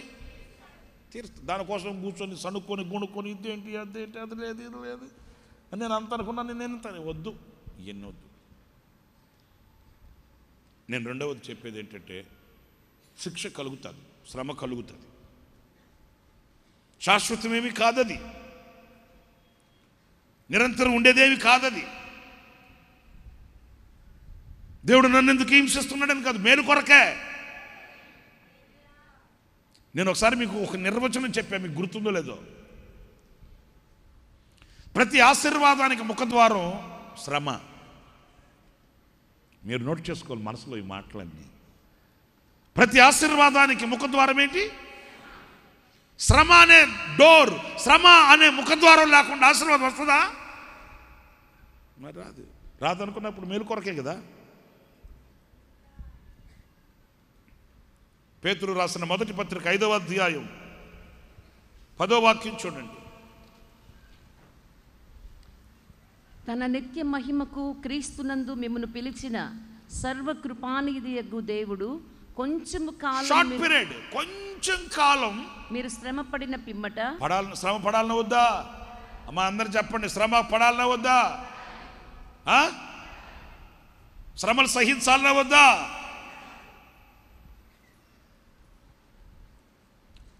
దేవుడిస్తే సహించాలి. దేవుడికి ఇవ్వకుండా దయగలిగిన తండ్రి, కృప కలిగిన నాకు శ్రమలు పంపించయ్యా, నీకెందుకు? అవసరమును బట్టి, నీకు అవసరమైతే ఇస్తాడు ఆయన. లేనప్పుడు అడగడం, ఇచ్చినప్పుడు వద్దనడం ఈ ఎటకారం వద్దు. నేను మార్కాపురంలో సేవ చేసేటప్పుడు ఏదో పేరైంది, మరీదాసు సమ్మేదో, భార్య ఆయన ఇద్దరు వచ్చారు. అన్న ప్రార్థన చేయన్నా అని. ఏనా అన్నాను. అన్న కొంచెం ఆరోగ్యం బాగోలేదు. ఏమైంది అన్న? ఆయన భార్య చెబుతుంది, అన్న మీరు యోబుని గురించి వాక్యం చెప్పారన్న పోయిన నెలలో. అది చెప్పాను. ఈయనంట మోకాళ్ళేసి, ప్రభువా నాయన యోబు లాంటి శ్రమలు నాకు కావాలయ్యా, నేను భరిస్తానయ్యా అన్నాడంట. నిన్ను ఎవడు అడగమన్నాడు? ఎప్పుడు 99వ సంవత్సరంలో సంగతి చెబుతున్నా. ఏదో ఊరు వాళ్ళది, నాకు బాగా గుర్తు, వాళ్ళ అబ్బాయి కూడా సేవ చేస్తున్నాడు. భార్య భర్తలు ఇద్దరు వచ్చారు మందిరానికి. ఏమన్నాను? అన్న ఆరోగ్యం బాగలేదన్న. ఏమైందన్న? ఏంటి బాగానే ఉండేవాడు కదా, ఏమైందన్న? ఆయన మాటలు మౌనంగా నిలబడితే ఆమె చెబుతుంది, అన్న పోయిన నెలలో మీరు యోబుని గురించి వాక్యం చెప్పారు. చెప్పానమ్మా. ఈయనంట మోకాళ్ళేసి, ప్రభువా నాయన నిజమేనైనా యోబులాగా సహించాలా, భరించాలా, నాయన నిలిచుండాలి ప్రభువా, అందుచేత అలాంటి శోధన, అలాంటి శ్రమ నాకు అయ్యా. ఇప్పుడు దేవుడు నీకు అవసరం అనుకుంటే ఇస్తాడు. ఇచ్చినప్పుడు దాన్ని ఏం చేయాలి? మనం సహించాలి. ఎందుకని? మేలు కొరకని. మేలు కొరకని ఎవరైతే వివేచించి యోచించి ఆ శ్రమలో పాలొందుతారో, ఇప్పుడు నేను చెప్పే మాట చాలా వాల్యుబుల్. ఆ శ్రమ పడే వాళ్ళని బలపరుస్తాడంట ఆయన. ఎందుకంటే శ్రమల్లో ఉన్నారు కదా, ఇబ్బందుల్లో ఉన్నారు కదా, నల్లగొట్టబడుతున్నారు కదా, పిండబడుతున్నారు కదా. వాళ్ళు తప్పిపోకుండా, వాళ్ళు కృంగిపోకుండా, వింటున్నారా? వాళ్ళు దిగజారిపోకుండా వెతుకుతున్నాడు. ఇప్పుడు ఈరోజు మీలో కొంతమందిని ఎవరిని వెతుకుతున్నారంటే, ఎవరైతే శిక్షకు లోబడి, ఎవరైతే శ్రమ పొందుతూ ఆనందిస్తున్నారో వాళ్ళని బలపరచడానికి. వాళ్ళని బలపరుస్తాడు దేవుడు. నువ్వు శ్రమ అనుభవిస్తున్నావా ప్రభు కొరకు, నిన్ను బలపరుస్తాడు ఆయన. అంతే, నిన్ను జారిపోనివాడు. నా కాలు జారే అనుకొనగా నిలిపెను నన్ను నీ కృపయే. ఆ కృపిస్తాడే. అమ్మోని భరించలేదేమో, నేను పడిపోతానేమో, పడిపోవు. ఆయన నిన్ను బలపరుస్తాడు. ఆమేన్, హల్లెలూయా. కన్నీళ్లు కార్చుకుంటూ వచ్చావా? నిన్ను బలపరుస్తాడు ఆయన. వేదనతో గుండె పెట్టుకుని ఇక్కడికి వచ్చావా? నీ భారం తొలగిస్తాడు ఆయన. భారం తొలగిస్తాడంటే నీకు వెంటనే ₹1,00,000 ఇచ్చేస్తాడని కాదు. ఏమంటావు? హృదయంలో నెమ్మది కలుగు చేస్తాడంట. నిజమే. ఎంత దుఃఖం ఉన్నా, ఎంత వేదన ఉన్నా, ఎంత శోధన ఉన్నా మందిరంలోకి వచ్చి కూర్చోగానే ఆ దుఃఖానికి దీనికి సంబంధమే లేదన్నట్టు అంతరంగం గంతులు వేస్తుంది, అంతరంగం పులకరిస్తుంది, సంతోష సమాధానాలతో నింపుతాడు ఆయన. హల్లెలూయా. పుట్టడు దుఃఖంతో వచ్చాడు కూర్చొని అంటుండు పక్కన మరి ఏంటి అదే సోత్రం, హల్లెలూయా. మరి దానికి దీనికి సంబంధం లేదు. నా దేవుడు నిన్ను ఆ రీతిగా బలపరుస్తాడు. ఎందుకని? నువ్వు దుఃఖంలో ఉన్న సంగతి నాకు తెలియదు, ఆయనకి తెలుసు. నువ్వు బాధల్లో ఉన్న సంగతి నాకు తెలియదు, ఆయనకి తెలుసు. నువ్వు నలపబడుతున్న సంగతి నాకు తెలియదు, ఆయనకి తెలుసు. నీకు ఎలా మాట్లాడాలనో, నీకు ఏం చెప్పాలనో ఆయన సిద్ధపడే వచ్చాడు, నిన్ను బలపరుస్తున్నాడు. ఆమేన్, హల్లెలూయా. ఈ సంవత్సరం ప్రారంభం నుంచి నేను అనుభవిస్తున్నానండి. ఈ సంవత్సరం ప్రారంభం నుంచి నేను మీకు ఇంకా విశదీకరణ చెప్పలేను, కానీ ఈ సంవత్సరం ప్రారంభం నుంచి నేను అనుభవించే ఆదరణ అంతా ఇంత కాదంతే. బైబిల్ తీస్తే డైరెక్ట్గా నాతోనే మాట్లాడడం నిజం. నేను చెప్పే మాట, నేను సాక్షిగా చెప్తున్నాను ఈ మాట. బైబిల్ తీసి వాక్యాన్ని కళ్ళతో చూస్తే సూటిగా డైరెక్ట్గా అంతే. నాకు ఒక అలవాటు ఉంది, ఎప్పుడు ఏదో ఒక మెసేజ్, ఎవరిదో ఒక మెసేజ్, లేకపోతే బైబిల్ రీడింగ్ నాకు చెప్పాను కదా 1-2 సార్లు కూడా, బైబిల్ రీడింగ్ రేడియో ఒకటి నా దగ్గర, బైబిల్ చదువుతూ ఉంటుంది. అది ఇక అదన్నా పెట్టుకుంటాను, లేకపోతే వాక్యం అన్న పెట్టుకుంటా, వింటూ ఉంటాను. ఎప్పుడు ఏ అవసరంతో అలాగ వాక్యం ఓపెన్ చేస్తే డైరెక్ట్గా అంతే. అది కూడా ఎట్లాగా అర్థం చేసుకుని ఆలోచించేంత కాదు, డైరెక్ట్గా. నిత్యమైన కృపతో నీకు వాత్సల్యం చూపిస్తానన్నాడే. ఈ సంవత్సరం ప్రారంభం నుంచి దినం అనుభవిస్తూనే ఉన్నాను నేను. ఆమేన్. అందుకే ఈ సంవత్సరం కొత్త పాటలు కూడా పెట్టేసి ఆ పదాన్ని పాడలే కానీ చెప్తున్నా వినండి. నిత్యమైన కృపతో వాత్సల్యం చూపించావయ్యా నన్ను, చేరదీసావయ్యా నన్ను అని పెట్టా. అది ఎలాగ పెట్టాను? తెలిసి తెలియని మనసులో చేరి. నిజమే, ఏం తెలుసు మనకు? మనం ఏమైనా డిగ్రీలు పొందుకున్నామా? ఎంటీహెచ్, బీటీహెచ్, ఈడీలు, బీడీలు, సిగరెట్లు. మనకేం తెలిసేంటి? ఆయన రమ్మన్నాడు, వచ్చాము.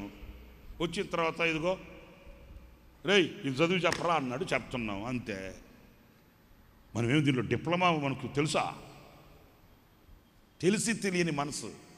ఇది చేస్తే ఏంటి, చేయకపోతే అంటే తెలీదు. ఇక్కడికి వెళ్తే ఏంటి, వెళ్ళకపోతే అంటే తెలీదు. ఇలా అంటే ఏంటి, అనకపోతే అంటే తెలీదు. తెలుసని బిల్డప్ ఇవ్వట్లే, అట్లా తెలియదని కూర్చోవట్లే. ఏంటి మీరు తెలుసని చేయట్లే, తెలియదని నాకు రాదని కూర్చోవట్లే, సాహసించి వెళ్ళిపోతున్నాం అంతే.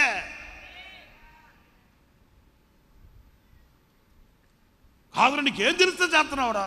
తెలిసి చేయట్లేదు స్వామి. మరి తెలియనోడు కూర్చోవచ్చు కదరా? కూర్చొని ఉండలేను స్వామి. మరి ఏం చేస్తావురా? వెళ్తాను స్వామి. తెలిసి తెలియని మనసులో చేరి నిత్యమైన కృపతో వాత్సల్యం చూపి నన్ను చేరదీసేవయ్యా. నీవు గాకన ఆరాధన ఎవరయ్యా? నీవు గాకన ఆలాపన ఎవరయ్యా? హల్లెలూయా, హల్లెలూయా. నీ బలహీనతలలో నీకేం కావాలో ఆయనకు తెలుసు. నీకు ఈ సమయంలో ఆదరణ కావాలన్నా, ప్రోత్సాహం కావాలన్నా, గద్దింపు కావాలన్నా, లేకపోతే నీకు ప్రోత్సాహం కావాలన్నా, ఏం కావాలనో ఆయనకి తెలుసు. ఆయన నిన్ను బలపరుస్తాడు. ఎందుకంటే నువ్వు ఆయన శిక్షకు లోబడి ఆయన శ్రమలలో పాలుంది. నీ శ్రమలలో పాలుందుటయే నా దర్శనమాయనే. శ్రమలు చేదనుకోకూడదండి, శ్రమల్ని చేదనుకోకూడదు. మీకు మాట చెప్పండి, పస్కా రొట్టె ఎట్ట తినాలి? ఎట్ట తినాలి? నీకు ఎట్ట చెప్పినా కూడా అర్థం కాకపోతే ఇంక నేనేం చేసేది? ఎట్ట తినాలి? టేబుల్ మీద కూర్చొని తినాలా? త్వరపడి తినాలనా? ఇంకా ఇంకా చెప్పండి. చేదు కూరలతో తినాలంట. ఏ కూరలతో? చేదు కూరలతో, తీయని కూరలతో కమ్మగా కైమ చేసుకొని అద్దుకొని కాదు. ఈ పనులు చేయించేటప్పుడు ఈ యోహానన్న వాళ్ళు ఎవరున్నారు? వాళ్ళు ఎంపీ వాళ్ళ, ఎక్కడ వాళ్ళు? యూపీ ఉత్తరప్రదేశ్ వాళ్ళ, యూపీ వాళ్ళు వచ్చారు పనులు చేయడానికి. ఇదిగో ఈ పనులు చేసేటప్పుడు నేను ఇక్కడ కూర్చొని చూస్తుంటే మనలాగా వాళ్ళు భోజనం చేసేటప్పుడు బంతి పూలు వేసుకొని కూర్చొని భోజనానికి పప్పు, పచ్చడి, సాంబారు, అప్పడం, అమ్మా గోంగూర పచ్చడి, చింతకాయ పచ్చడి, జాంతనయ్యి. వాళ్ళు భోజనం చూస్తే నాకు బెత్తరిపోయి ఆయనతో కూడా చాలాసార్లు అన్న ఇదేం భోజనం అన్నా అని. నిజం. వాళ్ళు ఎలాగ తింటున్నారు తెలుసా? మనలాగా కూర్చొని శుభ్రంగా మొత్తం 4-5 కూరలు ముందు పెట్టుకొని హాయిగా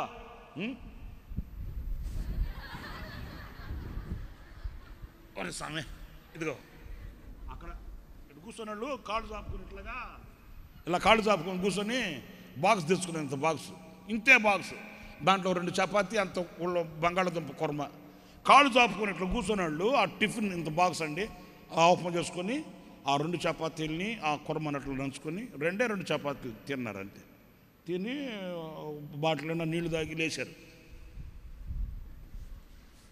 అరే అరే అరే అరే అరే అంటే వెళ్ళిపోయినాడు కత్తే. నేను అన్నాను, రే భోంచేవా అన్న. హోగా అంటున్నాడు. ఏం హోగారా? నిమ్మకాయ పచ్చడి వేసుకోవా? నో జాతాన నిమ్మకాయ పచ్చడి. మనమైతే తిన్న తర్వాత లేపేదానికి 4 కావాలి కదా.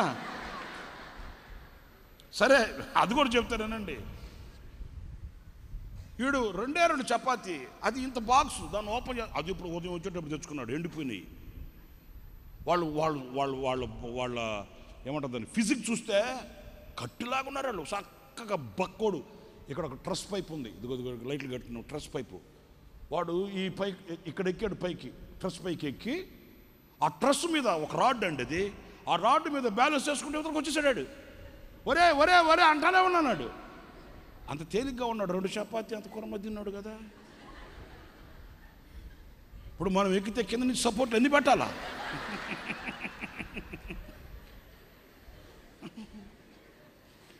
నేను బిల్డింగ్ కట్టిన దానికంటే ఈ సపోర్ట్కి ఎక్కువ ఖర్చు పెట్టాలి కదా, కట్టాలి కదా. మీకేం కావాలి చెప్తా. మనోడు వచ్చాడు, కొంతమంది తాపీ మేస్తులు. వాళ్ళు కరెక్ట్గా 1 గంటకి పనికని దిగి కింద పార్కింగ్ ప్లేస్ ఉంది అక్కడ. అంటే వాళ్ళకి మనకి తేడా చెబుతున్నా. మనోళ్ళు 1 గంటకు భోజనానికి దిగి కింద పార్కింగ్ ప్లేస్లో పట్ట ఒకటి అడిగారు మమ్మల్ని. ఏమంటే భోజనం చేయాలి, పట్టేయండి అంటే మా వాళ్ళకి చెప్పి పట్ట ఇచ్చారు. శుభ్రంగా పట్టేసుకొని మా వాళ్ళు కూర్చొని వీళ్ళ కూరలు వాళ్ళకి, వాళ్ళ కూరలు వీళ్ళకి, మొత్తం వాళ్ళ పళ్ళెల్లోని బిర్యానీ చేసుకొని తిని, నిజం 1 గంటకి దిగిన వాళ్ళు 2:30కి ఒక అర్ధగంట 30 గంట కాళ్ళు చాపి పడుకున్నారు, నిద్రపోయారు. ఇంక నేనే చూడలేక ఒరే పోయి లేపండిరా వాళ్ళని. 2:30 అయిపోయింది లేపడం అంటే లేచి మొహం కడుక్కుని వెళ్ళి వచ్చి చేశారు. అంటే చేశారులే, కాదనట్లే, అంటే వ్యత్యాసం చెప్తున్నా. వాళ్ళకి ఏం లేదు. అసలు సాయంకాలం 6-7 గంటల దాకా పనిచేస్తే వాళ్ళ ముఖంలో స్ట్రెయిన్ అయిపోయినట్టుగా కానీ, అలసిపోయినట్టుగా కానీ, అమ్మా కూలు డబ్ల్యూ ఆ ఎనర్జీ వాళ్ళకి అట్లాగే ఉంది.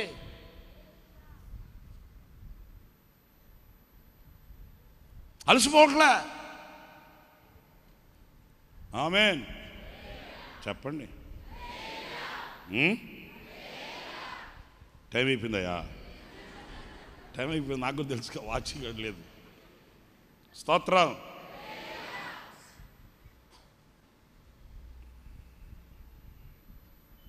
శ్రమ పడాలా లేదా చెప్పండి. శ్రమ పొందుటయే భాగ్యం మనకు. శ్రమలు వచ్చినప్పుడు, ఇబ్బందులు వచ్చినప్పుడు కాస్త ఓపికతో, ఓర్పుతో నిలవాలి. ఎన్ని చెప్పాను మీకు? 1, ఎవరిని బలపరుస్తాడంట ఆయన?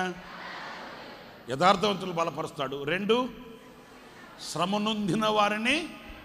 ఇంకొక చిన్న వాక్యం చదవండి, ముగించేస్తాను. చెప్పనులే కానీ చెప్పనాపనా. రాజుల మొదటి గ్రంథం 18వ అధ్యాయం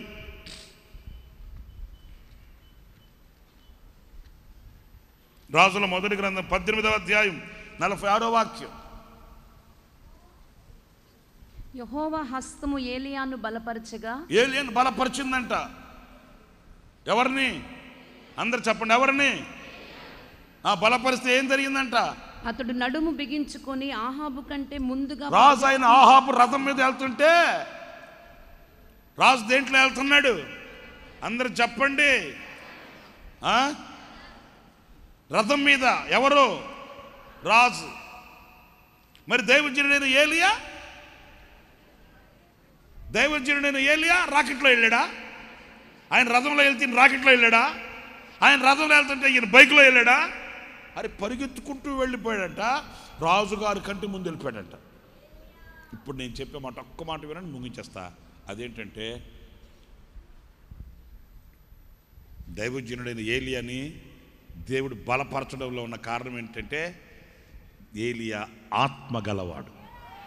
ఏం గలవాడు? అందరు చెప్పండి, ఎలాంటి వాడు ఏలియా? యోహానుని గురించి ఏమని రాయబడి ఉంది? యోహానుని గురించి ఏమని రాయబడి ఉంది? అతడు ఏలియా యొక్క ఆత్మ గలవాడంట. అంటే ఏలియా ఎలాంటి వాడు? పరిశుద్ధమైన దేవుని ఆత్మ గలవాడు.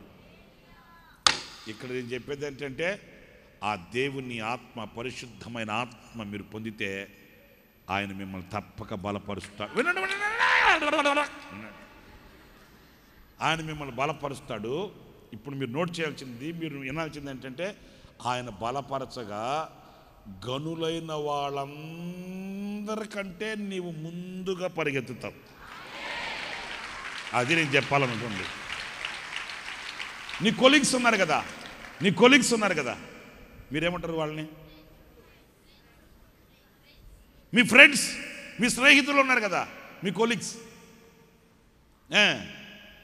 వాళ్ళందరూ పరిగెత్తుతారు. ఎలా పరిగెత్తుతారు? MTech, BTech, hitech, software, hardware పరిగెత్తుతారు. వాళ్ళందరికంటే నువ్వు ముందంజలో ఉంటావు. ఇంకంతకంటే దాని అర్థం అంతకుమించింది కాదు. వాళ్ళు నైటీలు ఓటీలు చేసి సంపాదిస్తారు. వాళ్ళందరికంటే 10 రూపాయలు నీ చేతిలోనే ఉంటాయి. అవును, నువ్వు వాళ్ళు రాత్రి బావుళ్ళు కళ్ళు కాయలు కాసేటట్టు చదివి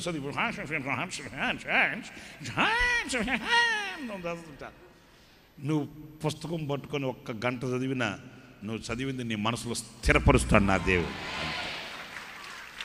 వాళ్ళు 10 రోజులు చదివింది నువ్వు గంట చదివితే చాలు. అట్లని చెప్పి గంట చదివితే చాలు అంట అన్న చెప్పాడు. నేను అనేది ఏంటంటే, నిన్ను పైవానిగా చేస్తాడు కానీ కిందివానిగా చేయడు. నిన్ను తలగా చేస్తాడే కానీ తోకగా చేయడు. నిన్ను ఇచ్చేవానిగా చేస్తాడే కానీ తెచ్చుకునేవానిగా చేయడు. ఎప్పుడు ఆ అభిషేకం నీకు ఉండాలి. అభిషేకమా, ఆత్మాభిషేకమా. ఆ తర్వాత రాదు నాకు కూడా. దిగిరమ్మయ్యా అభిషేకమా, ఆత్మాభిషేకమా, నరరే నాపైకి దిగిరమ్మయ్యా. మరి అడిగితేగా ఆ అభిషేకం, ఆ శక్తి, ఆ ఆత్మను పొందుకుంటే అంత ఘనంగా నువ్వు బలపరచబడుదువు కాక. లేకుంటే ప్రార్థన చేసుకుందాం. పరిశుద్ధుడైన తండ్రి, ఆశ్చర్యకరుడానికి స్తోత్రాలు. ఈ ఉదయకాల ఆరాధనను ఇంతవరకు ఆశీర్వాదకరంగా మీరు జరిగించి మాతో మీరు మాట్లాడిన ప్రతి మాట కొరకై నీకు స్తోత్రాలు చెల్లిస్తూ ఉన్నాను. మమ్మల్ని బలపరచు, నీ అందే మేము సమస్తమును చేయగలమని నీ వాక్యము ద్వారా మీరు మాకు తెలియపరిచినందుకై నీకు స్తోత్రం. మీరు బలపరచకపోతే మేమేమీ చేయలేం ప్రభువా. మీరు ఎవరిని బలపరుస్తారో కూడా వివరంగా తెలియపరిచారు. యథార్థవంతుల్ని బలపరచడానికి మీ కనుదృష్టి మా మధ్యలో సంచరిస్తూనే ఉన్నది. మీ దృష్టిలో మేము యథార్థవంతులంగా బ్రతకడానికి కృప దయచేయండి. రెహబాము స్థిరపడిన తర్వాత యథార్థతను కోల్పోయాడు.